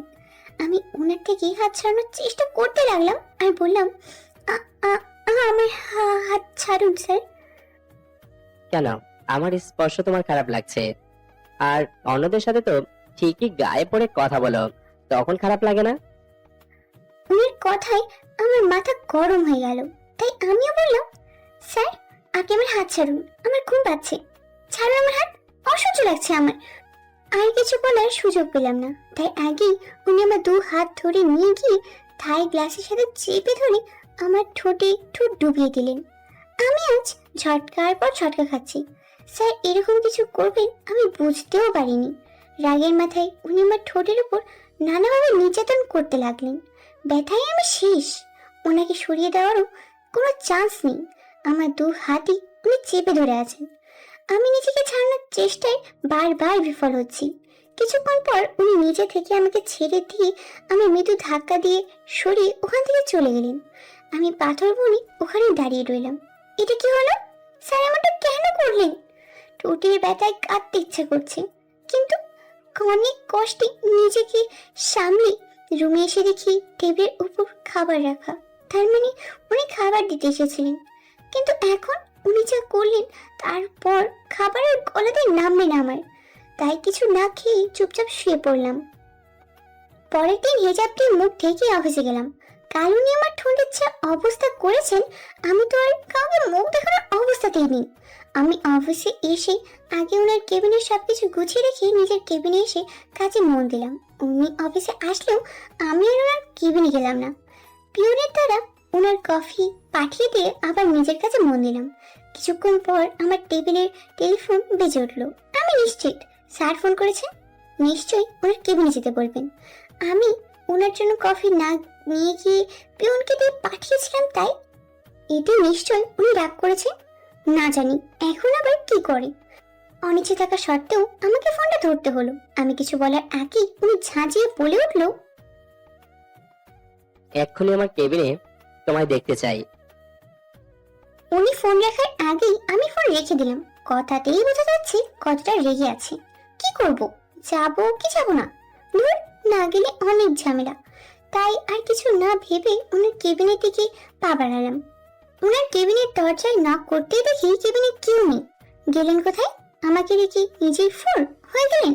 আমি ধীরে ধীরে ভিতরে গিয়ে দিকে পা বাড়ালাম। এদিক ওদিক ওনাকে দেখার চেষ্টা করলাম। তখনই দরজা লাগানোর শব্দে চমকে পিছনে তাকালাম। এ কি স্যার, উনি দরজা লাগালেন কেন? এবার ভয়ে আমার আত্মা উড়ে কোন দিকে পালাবে সেই রাস্তায় ঘুরছে। উনি আমার দিকে এগোতে এগোতে দাঁত কিরমির করে বললেন, কফি নিজে না বানিয়ে এসে রহিমকে দিয়ে কেন পাঠিয়েছিলে? আমি ভয়ে পিছাতে লাগলাম আর বললাম, ইয়ে মানে ইয়ে। What nonsense! ইয়ে করছো কেন? যেটা প্রশ্ন করলাম সেটার উত্তর দাও। মানে স্যার, আমার কাজ ছিল, তাই রহিম চাচাকে দিয়ে পাঠিয়েছিলাম। আমাকে কাজ দেখাতে এসো না। আমি খুব ভালো করে জানি তুমি কাজের জন্য নয়, অন্য কারণে আসোনি। সেই অন্য কারণটা কি? আমাকে ইগনোর করা? আমি ওনার কথা শুনে থ মেরে যাই। আমার আর বুঝতে বাকি রইল না যে এখানে আর বেশিক্ষণ থাকলে আমার মরণ নিশ্চিত। তাই আমি পিছানো বাদ দিয়ে স্যারের পাশ কাটিয়ে দরজার কাছে যেতে যেতে বললাম, দরজা কেন লাগিয়ে দিয়েছেন? আমি আমার কেবিনে যাব, আমার অনেক কাজ আছে। বলে যেই দরজা খুলতে যাব অমনি উনি আমার হাত ধরে আমাকে দেয়ালের সাথে চেপে ধরলো। আমি আহ বলে কুকড়ে উঠলাম আর উনি বললেন, আমি বললাম না আমাকে কাজ দেখাতে এসো না? হিজাব কেন পরে এসেছো আজ? এমনি আমার ইচ্ছে হয়েছে তাই পড়েছি। আপনি ছাড়ুন আমাকে, আমার হাতে লাগছে। আর এভাবে দরজা বন্ধ করে দিয়েছেন, কেউ দেখলে কি ভাববে? আপনি ছাড়ুন। উনি আমার হাত ছেড়ে আমার মুখ থেকে টেনে হিজাব খুলে ফেললো। আমি অবাক হয়ে ওনার কাজ দেখছি। উনি এক হাত দিয়ে আমার ঠোঁটের কাটা অংশে হাত দিতে আমি চোখ বন্ধ করে আউচ করে উঠলাম। উনি সাথে সাথে আমার ঠোঁট থেকে হাত ছড়ে নিলেন। আমার গালে হাত দিয়ে বুড়ো আঙ্গুল দিয়ে আমার ঠোঁটের নিচে স্লাইড করতে লাগলেন আর বললেন, আই এম সরি নোট। কাল তোমাকে ওভাবে কষ্ট দেওয়াটা আমার ঠিক হয়নি। ওনার এই নেশা ভরা কণ্ঠে আমার বুকে ধুকপুকানি হাজার গুণে বেড়ে গেল। মুখ দিয়ে কোনো কথা বেরোলো না। উনি ধীরে ধীরে আমার কাছে আসতে লাগলো। আমার অজাতেই আমার চোখ বন্ধ হয়ে এলো। উনি আমার এত কাছে যে ওনার উষ্ণ নিঃশ্বাস আমার মুখের উপর আছড়ে পড়ছে। আমার আর ওনার ঠোঁট ছুঁই ছুঁই। ঠিক তখনই ওনার ফোন বেজে উঠলো, আর আমি এই ফাঁকে ওনার থেকে সরে দিয়ে দরজা খুলে বেরিয়ে এলাম। একেবারে জন্যেও ওনার দিকে তাকালাম না। হয়তো উনি হতবাক হয়ে আমার দিকে তাকিয়েছিলেন। হিজাব দিয়ে মুখ ঢাকতে ঢাকতে দ্রুত গতিতে নিজের কেবিনের দিকে যাচ্ছিলাম। ঠিক তখনই প্রাজু পায়ের মধ্যে আটকে আমি অফিসের সবার সামনে হুমড়ি খেয়ে পড়লাম। হাতে পায়ে যতটুকু লেগেছিল তার থেকে বেশি লজ্জার মতো কাটা যাচ্ছিল। সবাই আমার দিকে তাকিয়ে আছে। রিমি আর অপু দৌড়ে এসে আমাকে ধরলো। আমি হাতে প্রচন্ড রকমের ব্যথা পেয়েছি। ব্যথায় লজ্জায় কেঁদে ফেলার ইচ্ছা হচ্ছিল। তখনই কানে এলো চাপা হাসির শব্দ। কেউ কেউ আমার পড়ে যাওয়া নিয়ে তামাশা করছে।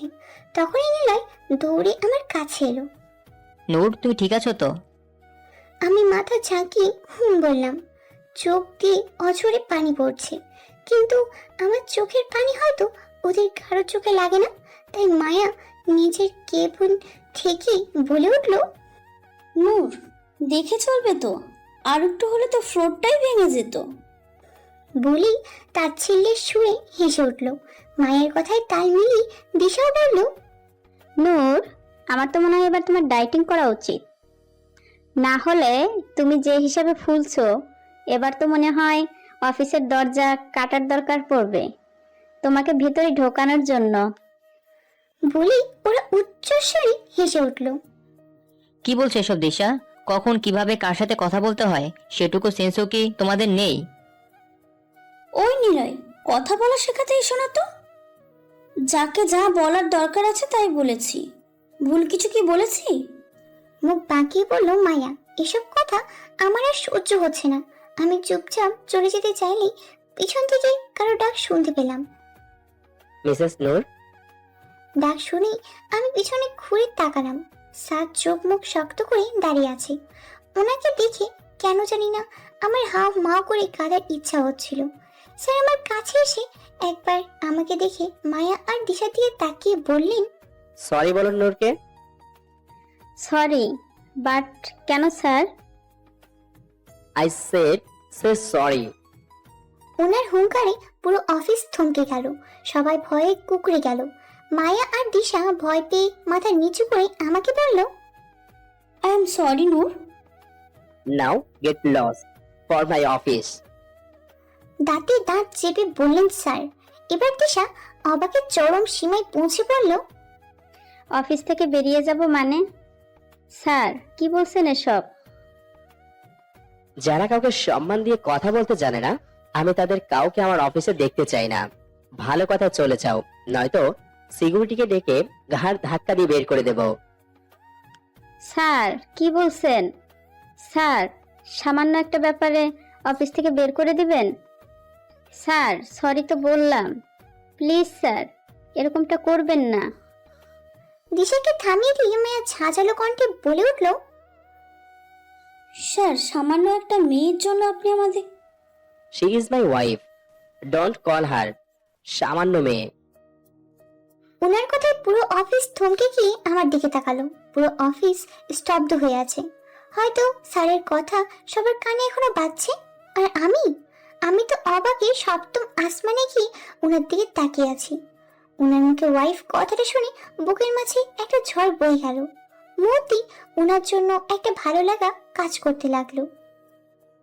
হোয়াট? দ্বিতীয়বার আমার ওয়াইফের স্ট্যাটাস নিয়ে কথা বলার আগে 10 বার ভেবে নিন, কারণ এই একটা ভুল আপনার জীবনের শেষ ভুল হতে পারে। ভালোই বলছি, বেরিয়ে যান অফিস থেকে। স্যারের হুমকির সম্মুখীন হয়ে মায়া আর দিশা অফিস থেকে বেরিয়ে যেতে বাধ্য হলো। স্যার এবার সবার দিকে তাকিয়ে বলল, আপনারা কি সার্কাস দেখছেন এখানে? চুপচাপ নিজেদের কাজে মন দিন। বলেই রিয়ার হাত থেকে আমার হাত ছাড়িয়ে নিয়ে ওনার কেবিনের দিকে নিয়ে যেতে লাগলো আমায়। আর আমি অবাক হয়ে শুধু ওনাকেই দেখছি। উনি আমার হাত ধরে নিজের কেবিনে নিয়ে গিয়ে চেয়ারের উপর বসালো। তারপর ড্রয়ার থেকে ফার্স্ট এড বক্স এনে আমার সামনে হাঁটু গেড়ে বসলো। আর আমার এক হাতে টেনে নিয়ে হাতের গোড়ালে বাম লাগিয়ে দিতে লাগলো। আমি ব্যথায় কুকড়ে উঠলাম। উনি তখন থেকে চুপ আছেন দেখে আমি প্রথম কথা বললাম, ওরা তো সামান্য আমাকে কটা কথাই বলেছে, তাই বলে ওদের অফিস থেকে বের করে দিলেন আপনি? এরকম তো অনেকেই আমায় এসব কথা বলে, আমি এসব শুনতে শুনতে অভ্যস্ত। উনি হাতে মেসেজ করতে করতেই বললেন, ওরা তোমার সাথে যা করেছে এটা তোমার কাছে সামান্য হলেও আমার কাছে নয়। তোমার কোনো কষ্টই আমার কাছে সামান্য নয়। ওরা এই অফিসে থাকলে বারবার আমার সামনে ঘুরঘুর করতো, আর তোমার কান্নাজড়িত মুখটা মনে পড়তো, যেটা আমার পক্ষে সহ্য করা সম্ভব নয়। তাই ওদের বের করতে হয়েছে আমার। আর কেউ তোমাকে কথা শোনালে তার পাল্টা জবাব দিতে শেখো, নিজের হয়ে লড়তে শেখো। তুমি ঠিক এটা ভাবো, আর 5টা মেয়ের মতো তুমি নও, কারণ যেমনটা তুমি তেমনটা অন্য কেউ নয়। তুমি সবার থেকে আলাদা নূর, তুমি অসাধারণ। বলেই আমার মুখের দিকে তাকালো। উনি বসা থেকে উঠে আমার কপালে একটা চুমু এঁকে দিয়ে বলল, যা হয়েছে ভুলে যাও, এসব কথা মনে রেখে কষ্ট পাওয়া ঠিক না। ওনার কথায় আমার চোখ ছলছল করে উঠল। আজ মনে হচ্ছে আমার জীবনের লড়াইয়ে আজ আমি একা নই, আমার সাথে আমার স্বামী রয়েছে। আজ সত্যি নিজেকে অসাধারণ কেউ বলে মনে হচ্ছে। এখন আর আমি অন্যের কথা শুনে কষ্ট পাবো না, কারণ আমি জেনে গেছি আমার মাঝেও অসাধারণতা আছে। আমরা বাকি 5টা মেয়ের মতো বাঁচার অধিকার আছে, কাউকে ভালোবাসার অধিকার আছে। এসব ভাবতে ভাবতে আমি নিজের কেবিনে এলাম। এসে দেখি রিয়া আপু আর নিলয় আমার কেবিনে বসে আছে। আমাকে দেখি রিয়া আপু বলে উঠল, নূর, যা শুনলাম তা কি সত্যি? স্যার আর তুমি? ও মাই গড, আমার তো বিশ্বাসই হচ্ছে না। কবে, কখন, কিভাবে হলো এসব? রিয়া আপুকে চুপ করিয়ে নিলয় বলে উঠল, এখনো আমি বুঝতে পেরেছি আসলে আমার সাথে এসকে স্যারের শত্রুতাটা কি। তাই তো বলি, স্যারের আমার উপর এত জেলাসি কিসের। আজকে ক্লিয়ার হলাম, জেলাসিটা আসলে তোমাকে নিয়ে। স্যার আমাকে নিজের সতীন মনে করে, তাই আমার উপরে এত অত্যাচার। আহারে বেচারা, আমি একে তো তোমাকে ফ্লার্ট করা হলো না, অন্যদিকে স্যারের টর্চারও সইতে হলো। এ কি বলে ভাগ্য। এবার নিলয়কে চুপ করিয়ে আপু বসা থেকে উঠে আমার কাছে এলো। ওর মুখে ভয়ের ছাপ স্পষ্ট। আমি খুব ভালো করে জানি ওর ভয়ের কারণ হলো সারোর একমাত্র ক্রাশ। ও আমার কাছে এসে বলতে লাগলো, নূর, তুমি কিছু মনে করোনি তো? তুমি আমার উপর রেগে নেই তো? আসলে বিশ্বাস করো নূর, আমি সত্যি বলছি। আমি তো সব গালি স্যারের বউকে দিয়েছিলাম।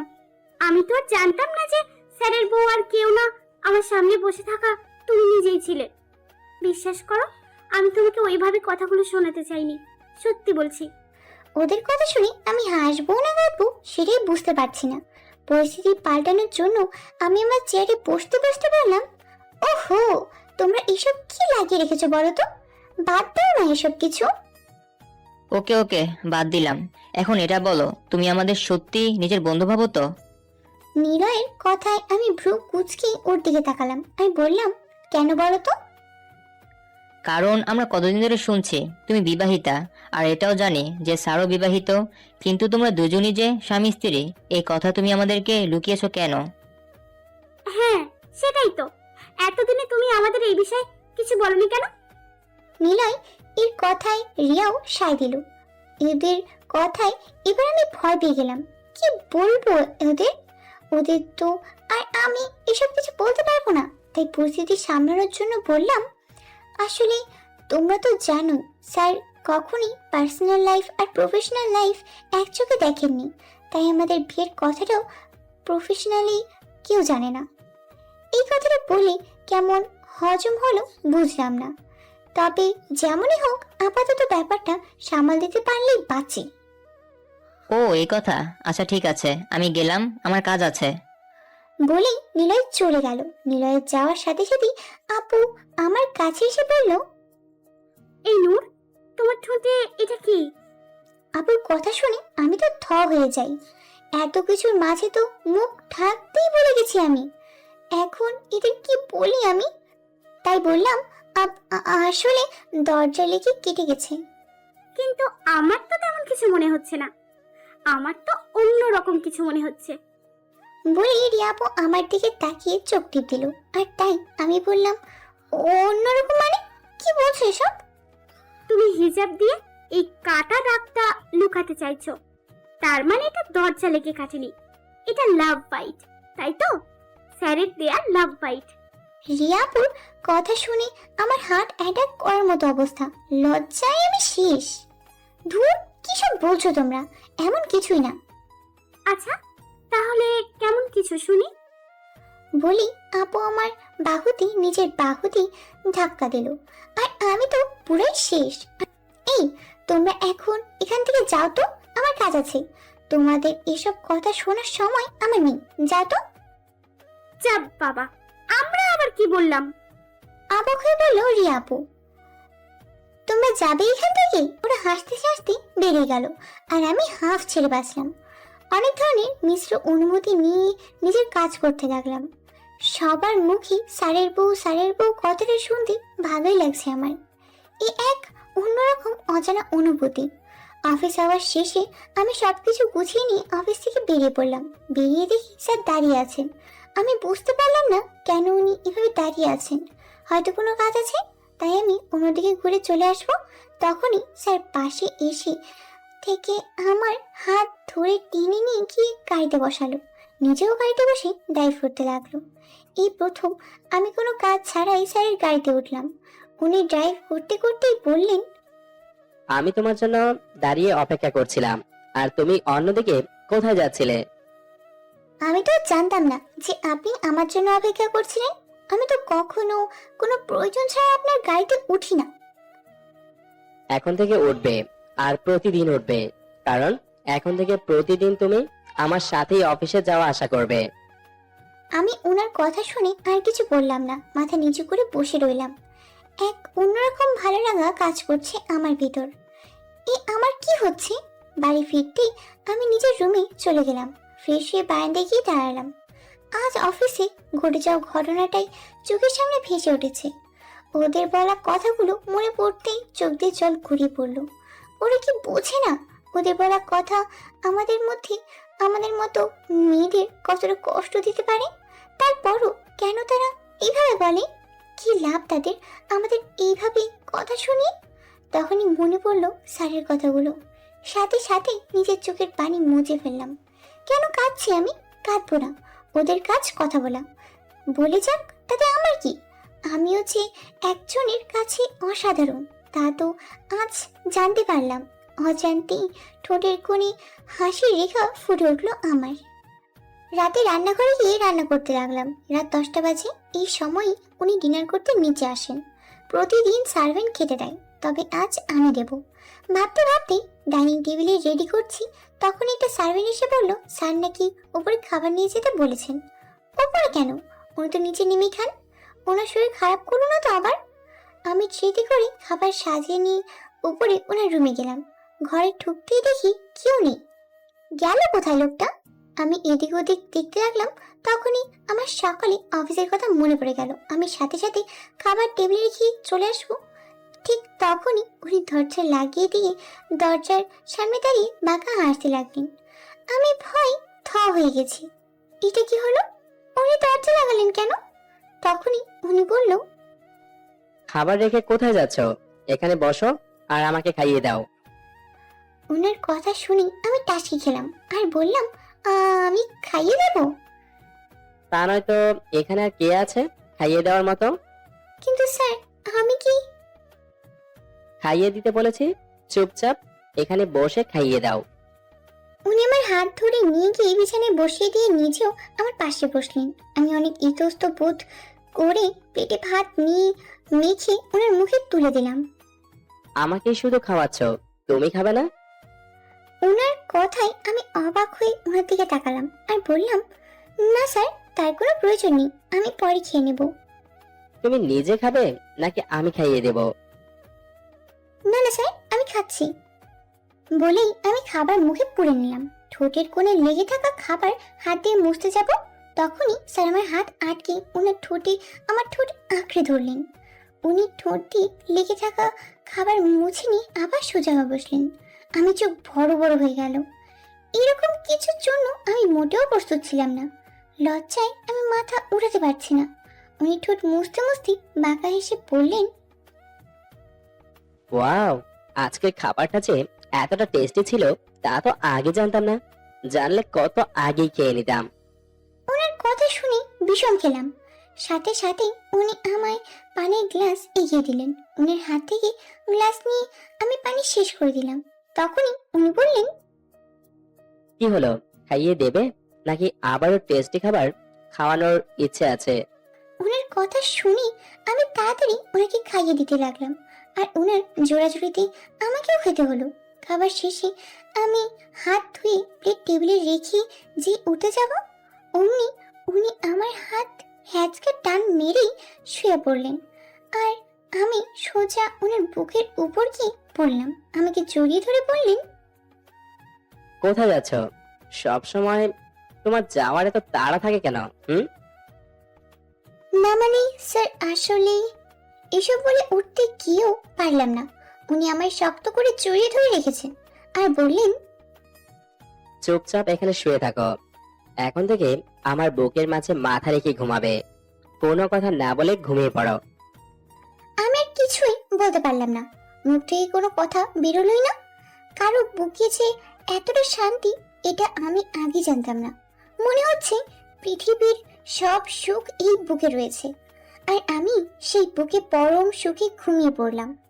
আজ সকালে দুজনে একসাথে ব্রেকফাস্ট করে একসাথেই অফিসের জন্য বেরোলাম।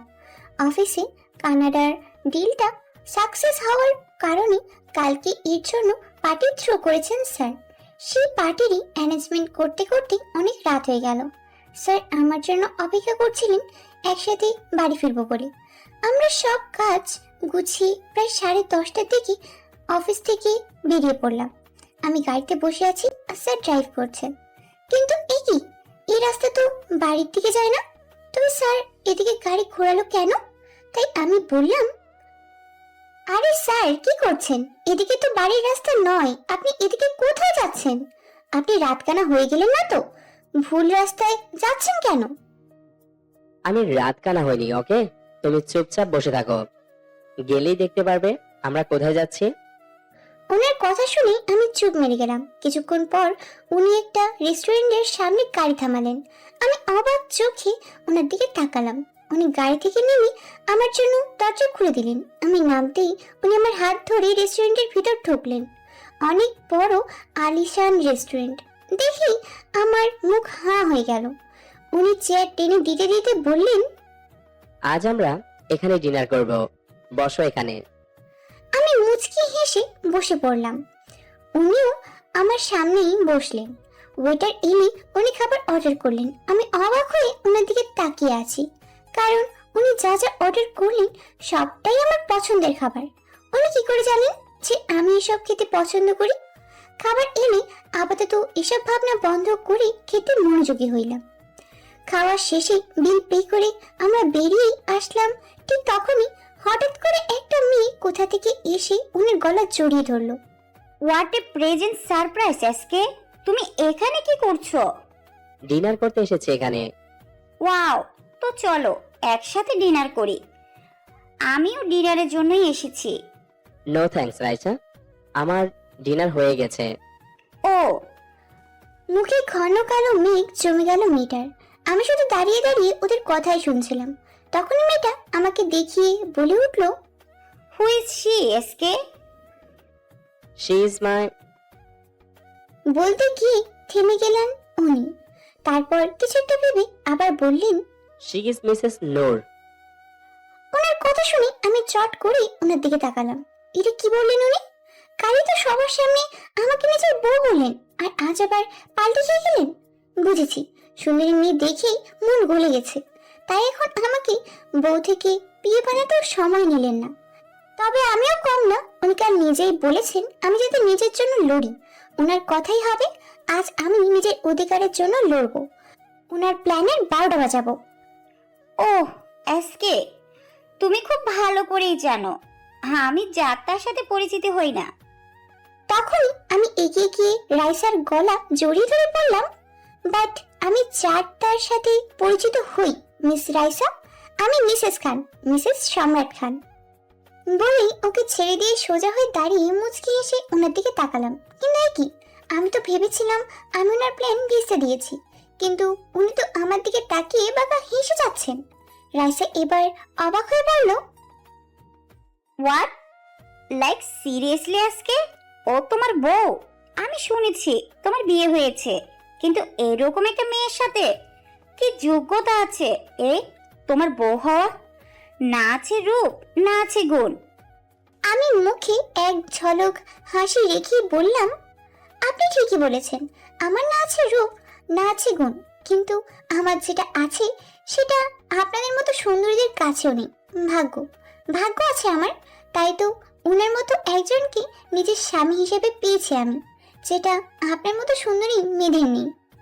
রাইসা আমার কথায় রেগে যায় আর বলে, হে স্টুপিড গার্ল, তোমার সাহস কি করে হয়? তুমি আমাকে কথা শোনাচ্ছ? যে নিজের থেকে যেচে কথা শুনতে আসে তাকে একটু একটু কথা শোনাতেই হয়। আজকে তুমি ওকে কিছু বলছো না কেন? এবার উনি আমার ঘাড়ে হাত দিয়ে জড়িয়ে ধরে বললেন, because she is my wife. ওর যোগ্যতা দেখার যোগ্যতা তোমার নেই। আর যদি রূপের কথা বলো, তবে একটা কথা জানিয়ে দিচ্ছি, আমার বউ আমার চোখে পৃথিবীর সেরা সুন্দরী। আর এই বিষয়ে দ্বিতীয়বার কোনো কথা আমি শুনতে চাই না। বলেই আমার হাত ধরে উনি বেরিয়ে এলেন। ওনার শেষের কথাটা প্রত্যেকটা মেয়ের কাছে একটা বড় পাওয়া, আমার কাছেও এটা অমূল্যবান। কিন্তু আমি এই মুহূর্তে ওনার উপর রেগে আছি। উনি প্রথমে কেন আমাকে নিজের স্ত্রী পরিচয় দিলেন না ওই মেয়ের সামনে? আজ তো ওনার সাথে কোনো কথাই বলবো না আমি। গাড়িতে দুজনে চুপচাপ ছিলাম। উনি আমার দিকে দু একবার তাকালেও আমি ওনার দিকে একবারও তাকাইনি, তাকাবো না। গাড়ি বাড়িতে এসে থামতেই আমি গাড়ি থেকে নেমে সোজা রুমে এসে কাপড় নিয়ে ওয়াশরুমে ঢুকে গেলাম। ওয়াশরুম থেকে বেরোলে উনিও ওয়াশরুমে ঢুকেন। আমি চুপচাপ বিছানার উপর গিয়ে একপাশে ঘুরে শুয়ে পড়লাম। ওয়াশরুমের দরজা খোলার শব্দ হলো, উনি হয়তো বেরিয়ে এসেছেন, তাই আমি চোখ বন্ধ করে ফেলি। উনি এসে আমার পাশে শুয়ে আমাকে জড়িয়ে ধরে বললেন, নিজেকে আমার বউ বলার অনুভূতিটা কেমন মিসেস খান? উনার মুখে মিসেস খান কথাটা শুনে মনের মাঝে কি যেন হলো, তবু নিজেকে শক্ত করে চুপ করে রইলাম। কি হলো, কথা বলছো না যে? আমার উপর রাগ করেছো বুঝি? আমি চুপ। কি হলো মিসেস খান, কিছু বলছো না কেন? এবার আমি লাফিয়ে উঠলাম, রেগে গিয়ে বলতে লাগলাম, কি বলবো? হ্যাঁ কি বলবো? সুন্দরী মেয়ে দেখলেন কিনা আর অমনি নিজের বউকে বিয়ে বানিয়ে ফেলেন। কাল তো মুখ খুব বড় করে বলেছিলেন, she is my wife, she is my wife. আজ কি সুন্দরী মেয়ে দেখি হাওয়া ফুস হয়ে গেল। লুচু কথাকার, এক নম্বরে লুচু আপনি। আপনার মতো এমন লুচু টাইপ লোক আমি দূরও দেখিনি। বলে হাতের কাছে বালিশ পেয়ে ওনার দিকে ছুরি মারলাম, অন্যদিকে ঘুরে কাঁদতে লাগলাম। সব ছিল একই রকম, উনিও একই হালের গরু। আমি খামোখা ওনাকে নিয়ে একটু বেশি ভেবেছিলাম। এসবই ভাবছিলাম, ঠিক তখনই উনি আমার হাতে হ্যাচকা টান দিলে আমি বিছানায় শুয়ে পড়ি। আর সাথে সাথে উনি আমার দুপাশে হাত রেখে আমার উপর আচড়া হয়ে উঠলেন। আমার চোখ বড় বড় হয়ে গেল। উনি এক হাতে আমার চোখের পানি মুছে দিয়ে বললেন, আমি চাইলেই তোমাকে নিজের বউয়ের পরিচয় দিতে পারতাম, কিন্তু আমি যদি তখন তোমাকে নিজের বউ বলতাম, তাহলে কি আর তুমি নিজের থেকে নিজের অধিকার আদায় লড়তে না তো? তা এখন বলো, আমার ভুলটা কি? আমি ওনার কথা শুনে ভাবলাম, সত্যি তো উনি আমাকে বউ বলেননি বলেই তো আজ আমি নিজের অধিকারের জন্য লড়েছি। এর আগে তো কখনো কারো মুখের উপর কথাই বলতাম না। এবার আমি নিজের বোকামির জন্য মাথা নিচু করে ফেললাম। উনি এক হাতে আমার চিবুকে হাত দিয়ে মাথা উঁচু করিয়ে বললেন, এতক্ষণ যে আমাকে লোচো বলা হচ্ছিল, আমার লোচগিরি তুমি দেখেছো? তাহলে এখনের শাস্তি তোমাকে কি দেওয়া যায় বলো তো? আমার লোচগিরি দেখাই তোমাকে। বলেই বাঁকা হাসতে হাসতে আমার দিকে এগিয়ে আসতে লাগলেন। আমি উনাকে এইভাবে এগিয়ে আসতে দেখে ভয়ে লজ্জায় পুরা শেষ। উনাকে সরিয়ে দিয়ে উঠতে যাব, তখনই উনি আমার হাত বিছানায় চেপে ধরে আমার ঠোঁট নিজের ঠোঁট জুগুলি নিয়ে নিলেন। উনি আমার ঠোঁট ছেড়ে গলায় ঘাড়ে পাগলের মতো চুমু খেতে লাগলেন। ওনার স্পর্শে আমার দম বন্ধ হয়ে আসছিল। আমার সবকিছু এলোমেলো হয়ে গেল। এক মাতাল করা অনুভূতি, বুকের হার্টবিট বেড়ে গেল। উনি যেন এক ঘোরের মধ্যেই আছেন। ওনার হাত আমার কাপড়ের মাঝে ঢুকাবেন, তখনই আমি ওনার হাত চেপে ধরলাম। উনি আমার হাত চেপে ধরে দেখে থমকে গেলেন। আমার দিকে এক নেশা ভরা চাহনিতে দেখে আমার কপালে একটা চুমু দিয়ে আমাকে জড়িয়ে ধরে শুয়ে পড়লেন। ওনার এই অবস্থা দেখে আমার খুব কান্না পাচ্ছিল। আমি কি করব? আমি তো এখন একদমই এসবের জন্য প্রস্তুত নই। মনের মাঝে এক ধরনের অস্বস্তি কাজ করে আমি ওনাকে জড়িয়ে ধরে বললাম, আই এম সরি। উনি আমাকে আরো শক্ত করে ধরে বললেন, ইটস ওকে, আমি জানি তুমি এখন প্রস্তুত নাও, তোমার যত সময় লাগে তুমি নাও। আমি ওনার কথা শুনে আর কিছু বললাম না। ওনার বুকে মাথা রেখেই ঘুমিয়ে গেলাম। পরের দিন সন্ধেবেলা পার্টির জন্য রেডি হব, কিন্তু আমি পরবো কি এটা ভেবে কাবারের কাপড় এদিক ওদিক করছি। তখনই উনি পেছন থেকে আমায় ডাক দিলেন। আমি ওনার দিকে ঘুরে দেখি ওনার হাতে একটা প্যাকেট। উনি আমার প্যাকেটটা হাতে দিয়ে বললেন, এখানে তোমার যা যা লাগবে সবকিছু আছে, এগুলো পরেই আজ পার্টিতে যাবে। যাও, রেডি হয়ে এসো। আমি ওনার কথা শুনে মুচকি হেসে প্যাকেটটা নিয়ে চেঞ্জিং রুমে চলে এলাম। আমি প্যাকেট খুলে দেখি ওটাতে একটা ব্ল্যাক কালার শাড়ি, তার সাথে ম্যাচিং ব্লাউজও রয়েছে। এটা দেখে আমার ঠোঁটের কোণে হাসির রেখা ফুটে উঠলো, কারণ এটাই ওনার দেওয়া আমাকে প্রথম গিফট। আমি শাড়িটা পরলাম, শাড়ির আঁচল ছেড়ে দিয়েছি, মুখে হালকা মেকআপ, ঠোঁটে মিষ্টি কালার লিপস্টিক, কানে স্টোনের ঝুমকা, গলায় সিম্পল নেকলেস আর চোখে কাজল। আমার চোখে কাজল দিতে অনেক ভালো লাগে। কখনো কখনো তো আমি নিজেই আমার এই চোখেরই ক্রাশ খেয়ে যাই। চুলগুলো খোপা করে নিলাম, হাতে কালো রঙের কাচের চুড়ি, এসব কিছু এই প্যাকেটেই ছিল। আমি রেডি হয়ে বের হয়ে দেখি উনি ব্ল্যাক কালার শার্ট আর প্যান্ট পরেছেন। শার্টটা উনার গায়ের সাথে ফিট হওয়ার কারণে ওনার বডি স্পষ্ট বোঝা যাচ্ছে, একদম আমার ফেভারিট রবিন রেজ এর মতো। চুলগুলো সুন্দর করে ব্রাশ করেছেন। আজ তো ওনাকে নজরে নজরে রাখতে হবে যাতে কেউ চুরি করে না নিয়ে যায়। আমাকে বেরোতে দেখি উনি কিছুক্ষণ আমার দিকে তাকিয়ে থাকলেন। ওনার তাকিয়ে থাকার কোনো কারণ খুঁজে পেলাম না আমি, কিন্তু ওনাকে এভাবে তাকিয়ে থাকাতে দেখে আমার খুব লজ্জা লাগছে।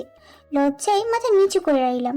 উনি আমাকে এইভাবে দাঁড়িয়ে থাকতে দেখে নেশা ভরা চোখে তাকিয়ে আমার দিকে এগিয়ে আসতে লাগলেন। ধীরে ধীরে আমার কাছে এসে যাওয়াতে আমি পিছাতে লাগলাম। তখনই উনি আমার কোমর জড়িয়ে ধরে ওনার সাথে মিশে নিলেন। এইভাবে ওনার কাছে এসে ওনার ঘোর লাগা চোখে দেখে আমার হার্ট বিট আমি কিছুক্ষণের জন্য মিস করলাম। উনি আমার কাছে এসে আমার এক গালে চুমু দিয়ে ওনার দাড়িগুলো দিয়ে আমার গাল ঘষে দিলেন। ওনার দাড়ির খোঁচায় আমি একটু নড়ে উঠলাম। উনি আমার কোমর আরো শক্ত করে ধরে আমার গলার কাছে মুখ নিয়ে গিয়ে গলায় একটা কামড় বসালো। ব্যাগে আহ বলে উঠলাম। উনি ওনার এক হাত আমার পিছনে নিয়ে আমার খোপার ক্লিপ খুলে দিলেন। আমার চুল সহ এলোমেলো হয়ে পুরো পিঠে ছড়িয়ে পড়লো। এই যা, এটা করলেন উনি? কত কষ্ট করে খবরটা বেঁধেছিলাম, এখন কিভাবে কি করব? উনি কোনো কথা ছাড়াই আমার চুলের কিছু অংশ সামনে এনে কোমরের দাগ ঢেকে দিয়ে বললেন, এবার লাগছে তোমাকে পারফেক্ট মিসেস সম্রাট খান। আমি ওনার কথা শুনে লজ্জায় মাটিতে মিশে যাওয়ার ইচ্ছে হচ্ছিল। এবার তাহলে যাওয়া যাক মিসেস খান। বলে আমার দিকে হাত বাড়িয়ে দিলেন। আমি ওনার হাতে হাত রেখে বেরিয়ে পড়লাম। যাচ্ছি তো পার্টির জন্য, কিন্তু আমার কাছে মনে হচ্ছে আমি ওনার হাত ধরে কোনো এক স্বর্গপুরীতে যাচ্ছি। পার্টিতে পৌঁছে আমি পার্টির অ্যারেঞ্জমেন্টে মনোযোগী হলাম, আর উনি সব গেস্টদের ওয়েলকাম করতে লাগলেন। কিছুক্ষণ পর আমি এদিক ওদিক সব দেখছি সবকিছু ঠিকঠাক আছে কিনা। সবাই পার্টিতে খুব এনজয় করছে। হঠাৎই আমি শুনতে পেলাম একটা মেয়ের কণ্ঠ, hey SK, you are looking so hot and handsome. কথাটা শুনে আমি পিছনে তাকালাম। স্যার ডেস্কের সামনে চেয়ারে বসে ড্রিঙ্কস করছেন, আর একটা মেয়ে স্যারের সামনে গিয়ে ড্রিঙ্কসের গ্লাস হাতে নিয়ে কথাটা বলল। I like also. স্যার বাঁকা হেসে বললেন, তোমার এই অ্যাটিটিউডেই তো সব মেয়ে ফিদা হয়, যার মধ্যে আমিও একজন। ওনাদের এই কথা শুনে আমার বুকের ভেতরটা মোচড় দিয়ে উঠল। আমি আবার ঘুরে দাঁড়ালাম। ওদের প্রত্যেকটা কথাই আমি শুনতে পাচ্ছি। কথাগুলো শুনে আমার মনে হচ্ছিল আমি যাই আর স্যারের প্রত্যেকটা চুল হাতে তুলে নিয়ে আসি।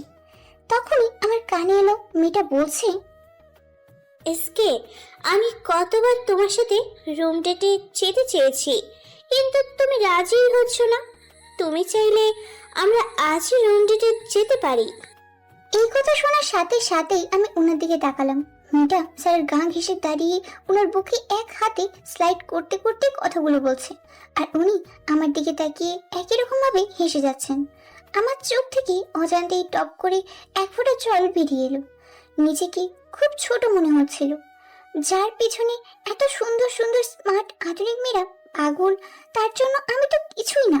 সত্যি কি আমার কোনো যোগ্যতা আছে ওনার বউ হবার? আমি চোখের পানি মুছতে মুছতে ওখান থেকে চলে আসছিলাম। তখনই মাইকে কারো অ্যানাউন্সমেন্ট শুনে থমকে গেলাম, পিছনে ফিরে তাকালাম। Hello guys, welcome to my party.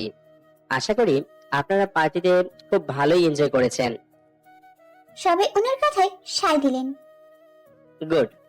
So যে জন্য এই অ্যানাউন্সমেন্ট, আপনারা সবাই জানেন আমি গ্রেটেস্ট সম্রাট খান বিবাহিত, কিন্তু আমার স্ত্রীকে আজ পর্যন্ত অনেকেই দেখেননি। তাই আমি আজ সবার সামনে আমার স্ত্রীকে প্রপোজ করতে চাই। ওনার কথায় সবাই ও বলে চেঁচিয়ে উঠল। সবাই ওনাকে চেয়ার আপ করতে লাগলো, আর উনি ধীরে ধীরে আমার সামনে এসে আমার দিকে হাত বাড়িয়ে দিয়ে বললেন, Noor, are you like to dance with me? আমি ওনার কথা শুনে হা হয়ে গেলাম। আর শুধু আমি না, পার্টিটায় থাকা প্রত্যেকে আমাদের দিকে অবাক দৃষ্টিতে তাকালেন। হয়তো কেউ স্যারের সাথে আমাকে এক্সপেক্ট করেননি। আমি অবাক হয়ে ওনার দিকেই তাকিয়ে আছি। কথা বলার শক্তি হারিয়ে ফেলেছি। উনি যে এমন কিছু বলবেন আমার ধারণারও বাইরে ছিল। আমাকে এইভাবে দাঁড়িয়ে থাকতে দেখে উনি মাইকটা একদিকে ছুঁড়ে দিয়ে এক হাতে আমার এক হাত ধরে টান দিতেই আমি ওনার গিয়ে বুকে গিয়ে পড়লাম। সাথে সাথে গান বেজে উঠল, মেরে হাত মে তেরা হাত হো, সারি জন্নতে মেরে সাথ হো, তুঝে পাস হো ফিকে চাহা, তেরে সাথ মে হো যাও ফানা। আমি মোটা হলেও নাচটা আমি খুব ভালোই পারি। গ্রামের যে কোনো অনুষ্ঠানে সবাই আমার কাছেই নাচ শিখতে আসতো, কিন্তু এখানে আমি পুরাই কাঠপুতুল হয়ে গেছি। উনি আমাকে নিয়ে যা যা মুভ করছেন আমি কাঠপুতুলের মতো ওনার দিকে তাকিয়ে তাই করে যাচ্ছি। নাচ করার সময় উনি আমার এতটা কাছে আসেন যে ওনার গরম নিঃশ্বাস আমার উপর পড়ছে। এক সময় উনি আমার গলার চুল সরিয়ে কামড় দেওয়া জায়গায় আলতো ঠোঁট ছুঁয়ে দিলেন। ওনার ঠোঁটের স্পর্শে আমি কেঁপে উঠি। এইভাবে সবার সামনে ওনার এতটা কাছে আসাতে আমি কিছুটা আনইজি ফিল করছিলাম। তারপরও মনের মাঝে একটা ভালো লাগা কাজ করছিল। গান শেষ হলে উনি টেনে আমাকে নিজের বুকে শক্ত করে চেপে ধরেন। সবার করতালিতে স্তব্ধতা ভেঙে গেল। উনি আমায় এখনো ছাড়ছেন না। মনে হয় ছেড়ে দিলে আমি কোথাও চলে যাব। সবার সামনে এভাবে জড়িয়ে ধরায় আমি অস্বস্তি হচ্ছিল। তাই অনেক কষ্টে ওনাকে বললাম, স্যার প্লিজ ছাড়ুন, সবাই দেখছে। তাতে আমি কি করব? আমি আমার বউকে জড়িয়ে ধরেছি, তাতে কার কি? স্যার প্লিজ ছাড়ুন, আমার আনইজি লাগছে। এবার উনি আমাকে ছেড়ে দিলেন। সবাইকে পার্টি এনজয় করতে বলে চলে গেলেন। সবাই কাপল ডান্স করতে লাগলো। আমি এক পাশে দাঁড়িয়ে তার দেখতে লাগলাম। তখনই আমার পাশে নিলয় এসে দাঁড়ালো। নূর, আজ তোমাকে অনেক সুন্দর লাগছে। আর তোমাকেও। ওর দিকে তাকিয়ে মুচকে এসে বললাম। তো স্যারের সাথে রোমান্স তো ভালোই চলছে। নিলয়ের কথা শুনে আমি কিছুটা লজ্জা পেয়ে মাথা নিচু করে নিলাম। কিছুক্ষণ পর বললাম, আচ্ছা নিলয়, আমার কি সত্যি কোনো যোগ্যতা আছে ওনার এত ভালোবাসা পাওয়ার? যোগ্যতার কথা তো আমি জানি না নূর, তবে এটা জানি যে তোমার মতো আর কেউই হয় না, তুমি অন্যরকম। কথাটা শুনে আমি নিলয়ের দিকে তাকালাম। ও এক অন্য চাহনিতে আমার দিকে তাকিয়ে আছে। এই চাহনি আমি আগে কখনো দেখিনি। এই চাহনির কোনো মানেই আমি খুঁজে পেলাম না। নিলয় খানিকের মধ্যেই নিজেকে স্বাভাবিক করে বলল, তবে হ্যাঁ, যদি স্যার কখনো তোমাকে ছেড়ে দেয় তখন তুমি আমার কাছে আসতেই পারো। তুমি তো জানোই তোমার জন্য আমার মনের দরজা 24 ঘন্টা খোলা। বলেই হাসতে লাগলো। নিলয়, তুমি মজা বন্ধ করবে? মুচকি হেসে বললাম, যা বাবা, সিরিয়াস কিছু বললেও তোমার কাছে মজাই কেন মনে হয় বলবে?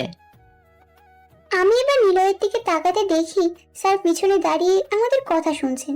চোখ মুখ শক্ত করে হাত মুঠো করে দাঁড়িয়ে আছেন। দেখেই মনে হচ্ছে রেগে আছেন। ওনাকে এইভাবে দাঁড়িয়ে থাকতে দেখে আমি ভয় পেয়ে গেলাম। আমাকে এইভাবে দেখতে দেখে নিলয়ের পিছনে তাকালো।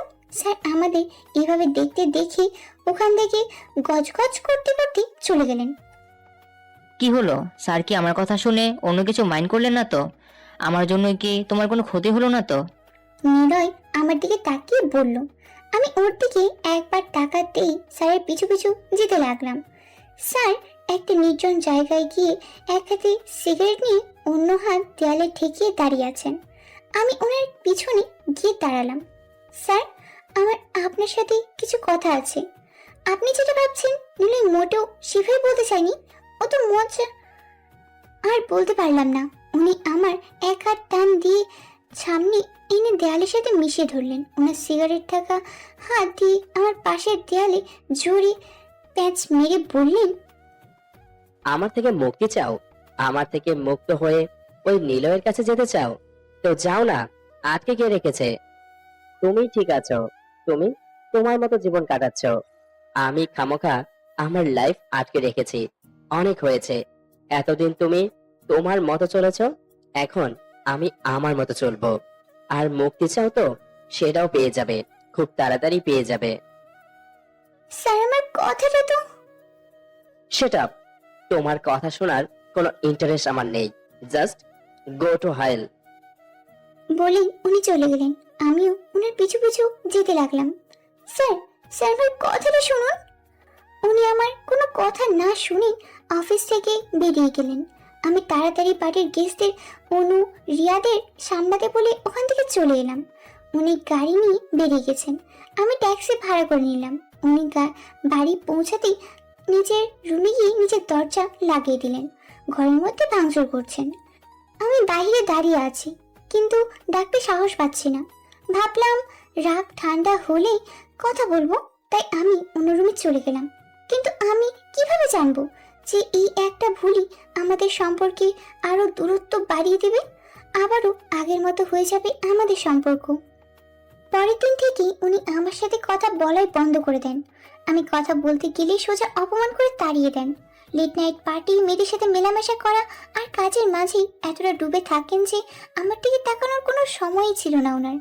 এইভাবেই কতগুলো দিন কেটে গেল। এইভাবেই আর কতদিনই বা চলবে এইভাবে আমাদের সম্পর্কটা। উনি আমার কোনো কথা শুনতে রাজি না। আর ওনার এইভাবে মেয়েদের সাথে মেশাটাও আমি সহ্য করতে পারছি না। কি করব আমি? এই সবই আমাদের নিজেদের কেবিনে বসে ভাবছিলাম।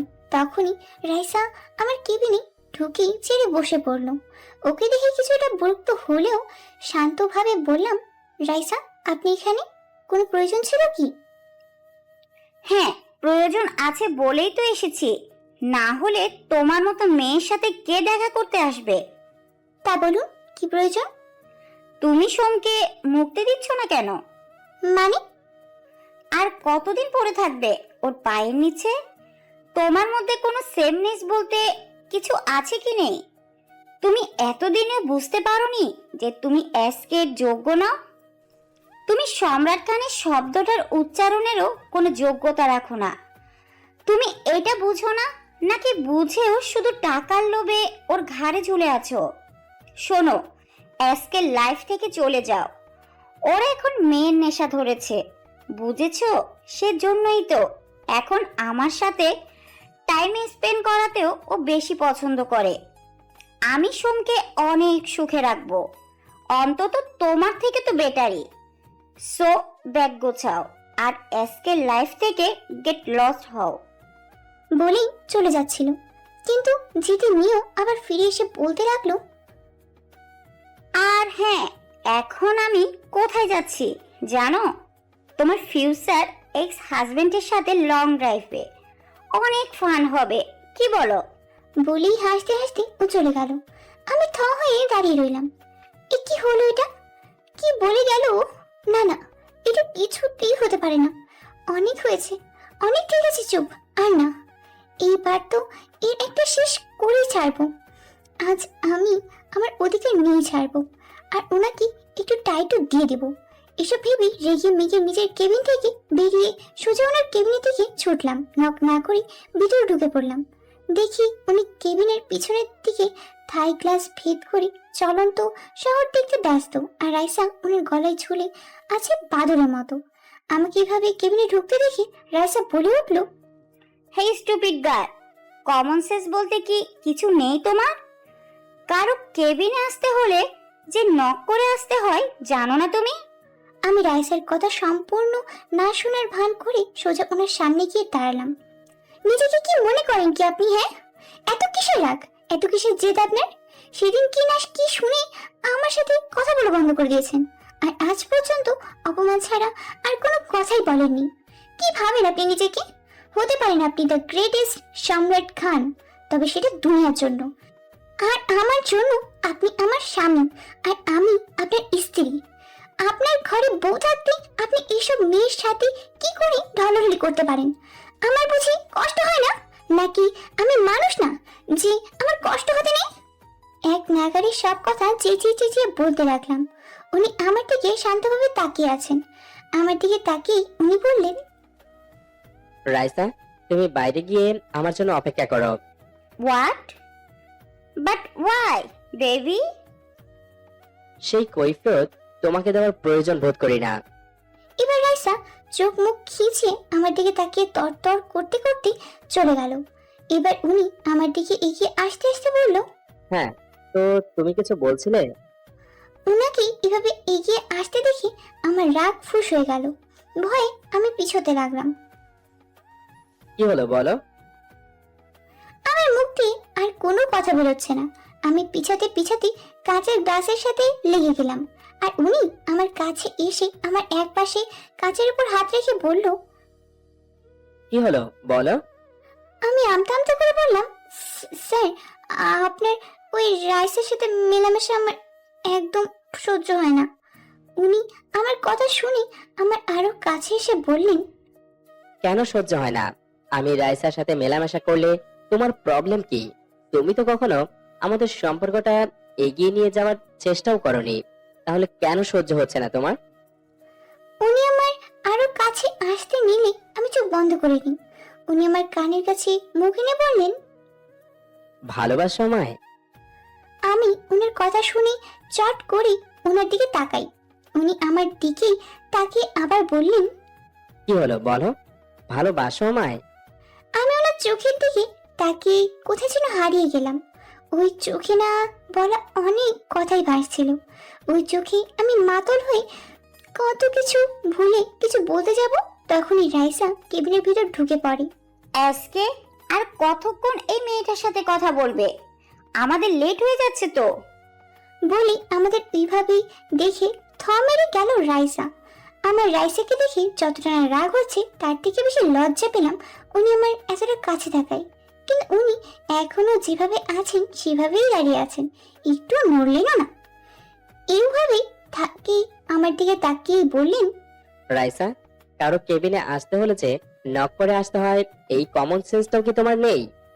SK get lost. What? SK I said get lost. এবার রাইসা রাগে গজগজ করতে করতে বেরিয়ে গেল। স্যার আবার আমাকে শান্ত কণ্ঠে বললেন, কিছু বলছিলে তুমি? রাইসাকে দেখে আমার মেজাজ খিটখিটে হয়ে গেল, তাই রকচটা হয়ে বলে ফেললাম, আমার কাছে জানতে এসেছেন কেন? আগে নিজের মনের কথাটা প্রকাশ করুন, তারপর না হয় আমার কাছে জানতে আসবেন। বলেই ওনাকে সরিয়ে দিয়ে ওখান থেকে চলে এলাম।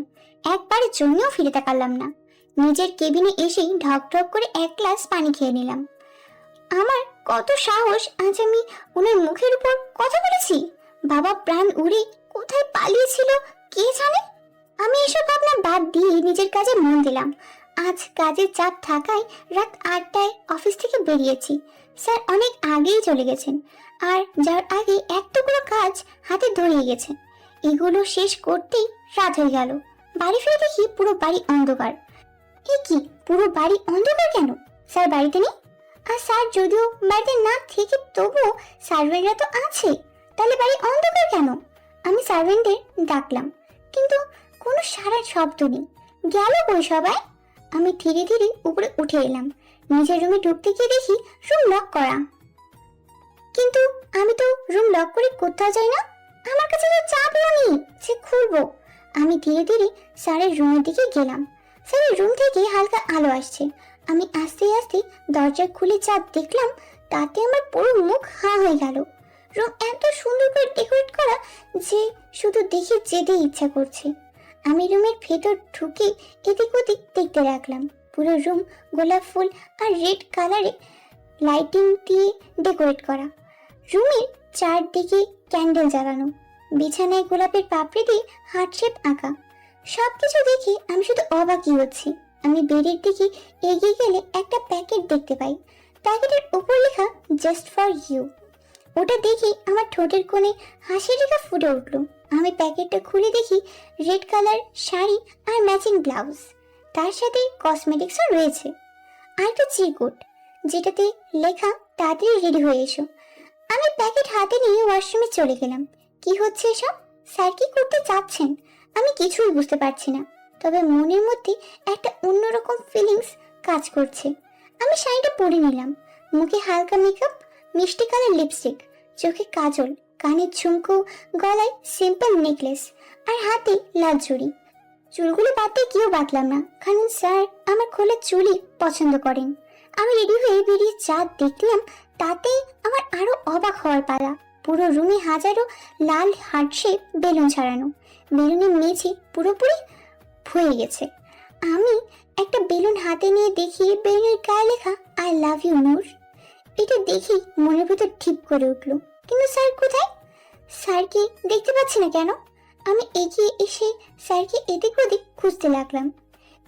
পেছনে তাকাতেই আমি হাঁ হয়ে গেলাম। স্যার দাঁড়িয়ে আছেন, ব্ল্যাক কালার শার্ট আর প্যান্ট পরে। ব্ল্যাক কালার যে আমার প্রিয় রং, তার ওপর ওনাকে দেখতে কি সুন্দর লাগছে তা বলে বোঝানোর মতো না। ওনাকে দেখে চোখ সরাতে পারছে না, বারবার ওনার দিকে চোখ চলে যাচ্ছে। উনি আমাকে এভাবে তাকাতে দেখে ধীরে ধীরে আমার দিকে এগিয়ে আসতে লাগবেন। ওনাকে এগিয়ে আসতে দেখে আমার হুঁশ এলো। ভয়ে লজ্জায় মাটিতে মিশে যাওয়ার ইচ্ছে হলো। উনি এগিয়ে আমার কাছে এসে যাওয়াতে আমি পিছাতে লাগলাম। পিছাতে কাবাডির সাথে লেগে গেলাম। এখন কি করি, কই যাই? উনি আমার কাছে এসে আমার এক পাশে কাবাডি হাত রেখে বললেন, তুমি আমার মনের ইচ্ছে জানতে চেয়েছিলে না? আমার মনের ইচ্ছে কি শুনবে? আমি মাথা নিচু করে চুপ করে আছি। ওনার প্রতিটা কথা আমার হার্টবিট বেড়ে চলেছে। উনি আমার আরো কাছে এসে বললেন, বাবা হতে চাই আমি। ওনার কথা শুনে আমি চট করে ওনার দিকে তাকালাম। উনি আবার বললেন, আমি আমার একটা ফ্যামিলি চাই, যেখানে আমি, তুমি আর তোমার মতো একটা গুলুমুলু বেবি থাকবে। আমাদের বেবি, যে তার ছোট্ট ছোট্ট পায়ে পুরো বাড়ি দৌড়ে বেড়াবে, আর আমি তার পিছু পিছু ঘুরবো। করবে আমার এই ইচ্ছেটা পূরণ? আমি ওনার কথায় অবাক হয়ে শুনছি। ওনার চোখে এক মায়া লুকিয়ে আছে যেটা আমাকে বারবার মোহিত করে। হালকা বাদামি এই চোখগুলো যেন বারবার বলছে আমাকে, তুই শুধু আমার যে এই চোখকে ফিরে দেওয়ার সাধ্য নেই। ওনার কথায় আমি কথা বলাই ভুলে গেছি, শুধু ওনাকে দেখার ইচ্ছে হচ্ছে, মন ভরে দেখার ইচ্ছে হচ্ছে।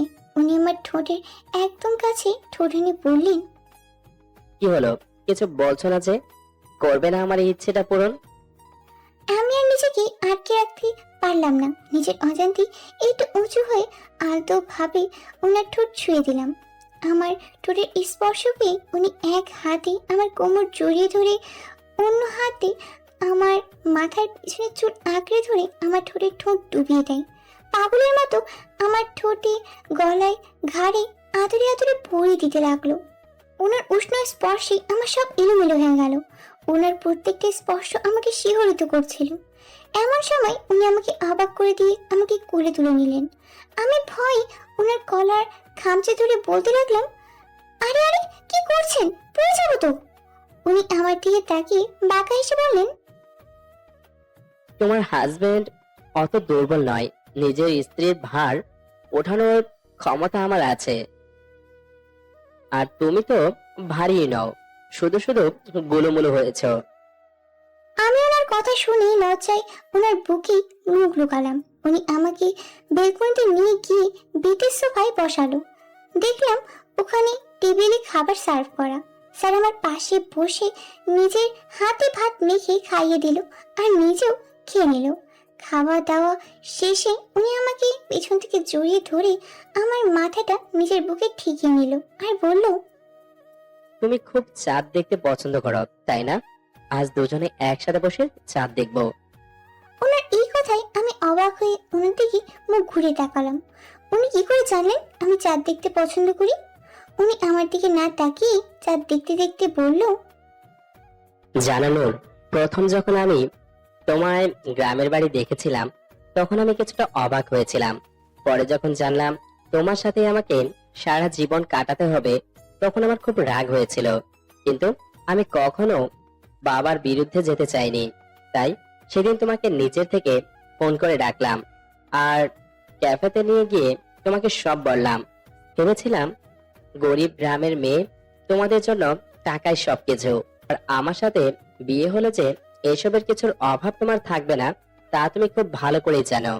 আর আমি সম্রাট খানকে কেউ রিজেক্ট করবে এমন কেউ এখনো জন্মইনি, কিন্তু তুমি আমার সব ভাবনাকে মেরে ফেলে তোমার বাবাকে ফোন করে বিয়ে ভাঙার কথা বললে, যেটা আমি তোমার ব্যাগ দিতে এসে শুনতে পাই।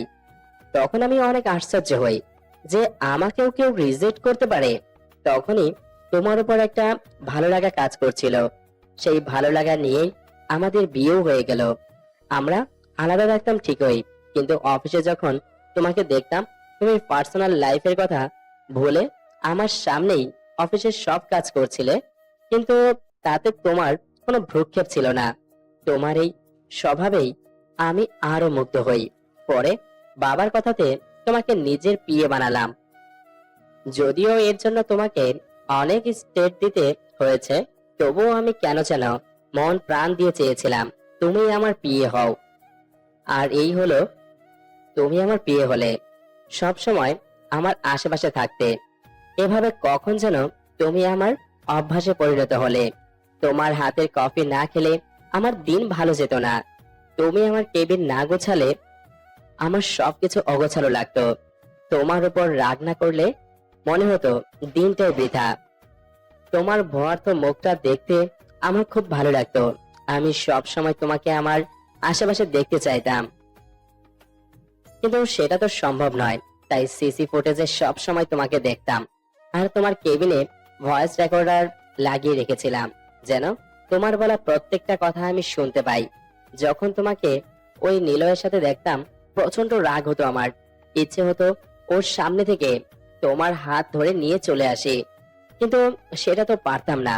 তাই কাজের বাহানায় তোমাদের আলাদাই রাখতে চেয়েছি।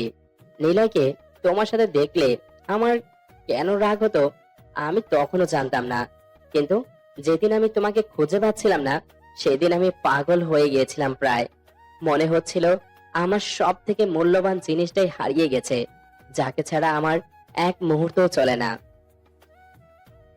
পরে যখন তোমাকে অফিসে ঘুমিয়ে থাকতে দেখেছিলাম আমার মনে হলো আমার দেহে প্রাণ ফিরে এসেছে। তখন আমি রিয়েলাইজ করি যে আমি তোমাকে ভালোবাসি। যখন তোমার রুমে খাবার দিতে এলাম তখন তুমি কারোর সাথে কথা বলছিলে। আমি নিশ্চিত ছিলাম ওটা নিলয় ছিল। আমি রেগে যাই আর তোমার সাথে মিসবিহেভ করি। তবে আমি তখনই ফোন করেছিলাম যে আমি তোমাকে ভালোবাসি, এটা আমি তোমাকে বোঝাবো। সেদিন পার্টিতেও আমি জানি নিলয়ের বলার মানে অন্য হলেও তুমি কথাটাকে অন্যভাবে নিয়েছো, তাই তোমার উপর রাগ করার কোনো মানেই হয় না। তবুও তোমার উপর রাগ দেখিয়েছিলাম আমি আজকের এই দিনটার জন্য। আজ জানতে পারলাম তুমিও আমায় ভালোবাসো। উনি আমায় আরো শক্ত করে ধরে বললেন, কখনো নিজের থেকে আলাদা করবো না তোমায়। এই বুকে তুমি ছাড়া অন্য কারোর জায়গাও হবে না। আমি অবাক হয়ে ওনার দিকে তাকিয়ে রইলাম। কতটা ভালোবাসি আমায় এই মানুষটা। আমায় এইভাবে তাকিয়ে থাকতে দেখে উনি আমার ঠোঁট আঁকড়ে ধরলেন। আমি ওনার স্পর্শ অনুভব করছি আর ভাবছি, আপনি ঠিকই বলেছিলেন। আমি এই সম্পর্কের জন্য কিছুই করিনি, তবে কিছু না করেও অনেক কিছুই করেছি। যেমন বাবাকে বলে আপনার বিয়ে এর পজিশনটা আমি নিয়েছি। আপনার আগে পিছে ঘুরে নিজেকে আপনার অভ্যেসে পরিণত করেছি। আমি জানি আপনি নিলয়ের সাথে আমাকে সহ্য করতে পারেন না, তাই তো বেশি করে নিলয়ের সাথে মিশতাম। কি করব বলুন? বাংলার গ্রামের মেয়েরা আছে স্বামীর অধিকার ছাড়তে নারাজ, তবে আমি কিভাবে আমার অধিকার ছাড়তাম? আজ অনেকদিন পর ডায়েরি লিখতে বসলাম। এতদিন ওনার ভালোবাসার মাঝে এতটা ডুবেছিলাম যে ডায়েরি লেখার কথা মনেই আসেনি, তবে আজ খুব ইচ্ছে হচ্ছে ডায়েরি লিখতে। এতদিনে আমাদের সম্পর্কটা আরো গভীর হয়ে গেছে। আমাদের মাঝে যে ঝগড়া হয় না তা না, ঝগড়াও হয়, তবে কিছুক্ষণ পরেই দুজন দুজনকে সরি বলে কাজে টেনে নিই। আমি অসুস্থ হলে উনি সারা রাত জেগে আমার সেবা করেন। এর থেকে বেশি কিছু একটা মেয়ে কি বা চাইবে? আমি অনেক দিন হলো আর অফিসে যাই না। উনি সোজা কথায় আমাকে বলে দিয়েছেন প্রেগনেন্সির সময় আমি যেন কোনো চাপ না নিই। আমি প্রেগনেন্ট 8 মাসের। যখন প্রথম ওনাকে এই কথা জানাই, সেদিন উনি খুশিতে পুরো ঘরে আমাকে কোলে নিয়ে ঘুরেছিলেন। অফিসে গিয়ে নিজের হাতে সবাইকে মিষ্টি খাইয়েছেন, আর সেদিনই আমাকে অফিস থেকে নিয়ে এসেছেন আর যেতে দেননি। ওনার এই খুশি দেখে আমি ওনাকে আর আমার না বলা কথাটা আর বলতে পারিনি, আর কখনো বলবোও না। যখন সময় হবে তখন নিজে থেকেই জেনে যাবেন। ডায়েরির শেষ 2 লাইন সোমের হাতে লেখা ছিল। তুমি আমায় বুঝলে না নূর। স্বার্থপরের মতো আমাকে একা ফেলে চলে গেলে না ফেরার দেশে। আমি তোমাকে কখনোই ক্ষমা করব না, কখনোই না। ডায়েরির উপর টপ করে 1 ফোঁটা পানি পড়ল। একটা বড় ধরনের দীর্ঘশ্বাস ফেলে ডায়েরিটা বন্ধ করলো নূর। সোমের ঘরের কাপড় খুঁজতে এসে কাবার্ডে লুকিয়ে রাখা ডায়েরিটার দিকে চোখ গেলে সেটা বের করে পড়ে নূর। আর পড়তে পড়তেই তার বুক ফেটে কান্না বেরিয়ে আসে। সাথে সাথেই সোম বাইরে থেকে নিজের রুমে আস্তে আস্তে চেঁচিয়ে বলতে লাগলো, নূর, হলো তো দেরি, হয়ে যাবে তো। বলেই রুমে ঢুকে নূরকে দেখে অবাক হলো। নূর তাড়াতাড়ি চোখ মুছে ডায়েরি পেছনে লুকিয়ে নিয়ে সোমের দিকে তাকালো। কিরে, তুই এখানে কি করছিস? আসলে বাবা, আমি তোমার ড্রেস খুঁজতে এসেছিলাম, তুমি রেডি হবে না? বলেই কাবার্ডের দিকে ঘুরে কাপড় খোঁজার বাহানায় ডায়েরিটা যথাস্থানে রেখে দিল। আরে, তার কোনো প্রয়োজন হবে না, আমি এভাবেই যাব।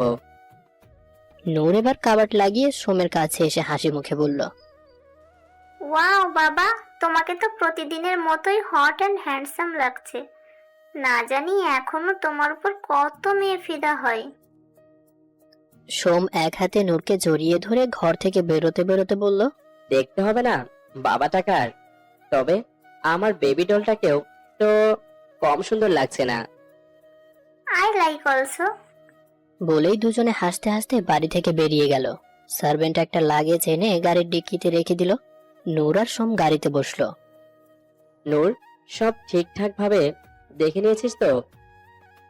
হ্যাঁ বাবা, সব ঠিকভাবে দেখে নিয়েছি। গুড। বলেই সোম ড্রাইভারকে গাড়ি স্টার্ট দিতে বলল। গাড়ি তার আপন মনে চলছে। নূর জানালায় নিজের চিবুক ঠেকিয়ে বাইরের দৃশ্য দেখছে। হাজারো ভাবনায় ডুবে আছে। এমন সময় জানালা থেকে মুখ উঠিয়ে সোমের দিকে তাকিয়ে বলল, বাবা, তুমি তো মাকে দাদুর কথা রাখতে বিয়ে করেছিলে। আজ আমার মা মারা যাওয়ার 16টা বছর হয়ে গেছে। এরপর তো দাদু তোমাকে অনেকবার বিয়ের জন্য বলেছিল, তাহলে তুমি আর বিয়ে করনি কেন?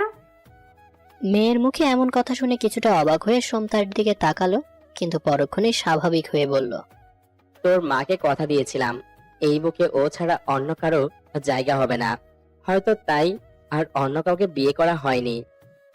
বাবার এমন উত্তর পেয়ে নূর আবার জানালায় নিজের চিবুক ঠেকিয়ে বসলো।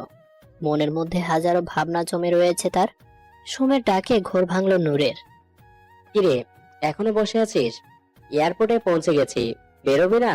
দেরি হয়ে যাচ্ছে তো। বলেই দরজা খুলে বেরোতে যাবে, তখনই নূর সোমের হাত চেপে ধরে আর বলে, বাবা, আমি যদি পড়ালেখা শেষ করতে লন্ডনে না যাই তবে কি তুমি খুব বকবে? মেয়ের মুখে এই কথা শুনে চোখ ছোট ছোট করে তাকায় সোম। নূর আবারও বলল, আসলে মা খুব স্বার্থপর ছিল, তাই আমাদের একা করে চলে গেছে। কিন্তু আমি তো আর মায়ের মতো স্বার্থপর নই যে তোমাকে একা রেখেই চলে যাব। আমি তোমার সাথেই থাকতে চাই বাবা, কোথাও যেতে চাই না তোমাকে ছাড়া। মেয়ের এমন কথা শুনে সোম কিছুক্ষণ ফ্যালফ্যাল করে তাকিয়ে থেকে নূরকে এক হাতে জড়িয়ে নিজের বুকে নিয়ে ড্রাইভারকে উদ্দেশ্য করে বলল, ড্রাইভার, গাড়ি ঘোরাও। এই কথা শুনে নূর বাবার বুকে মাথা রেখে এক বিশ্বজয়ী হাসি দিল আর মনে মনে আওড়ালো, সৌন্দর্য দেখে ভালোবাসা হয় না, ভালোবাসার মাঝেই সৌন্দর্যকে খুঁজে নিতে হয়, আর যে সেটা পারে সেই হলো প্রকৃত প্রেমিক। নূর বাবার মুখের দিকে তাকালো। সোম অন্যদিকে মুখ করে ভাবছে, তুমি চলে গেছো ঠিকই, কিন্তু যাওয়ার আগে আমাকে বেঁচে থাকার মানে দিয়ে গেছো। সবশেষে ভিডিওটি যদি আপনাদের এতটুকু ভালো লেগে থাকে তাহলে ভিডিওতে একটি লাইক দিয়ে আপনার বন্ধুদের সাথে শেয়ার করুন। আর হ্যাঁ, এখনো যদি আমাদের চ্যানেলটি সাবস্ক্রাইব করে না থাকেন তাহলে ভিডিও নিচে দেখেন লাল একটা সাবস্ক্রাইব বাটন রয়েছে, সেখানে ক্লিক করে আমাদের চ্যানেলটি সাবস্ক্রাইব করে এবং আমাদের ফেসবুক পেজে লাইক দিয়ে আমাদের সাথেই থাকুন। ধন্যবাদ সবাইকে, ভালো থাকবেন, সুস্থ থাকবেন, আল্লাহ হাফেজ।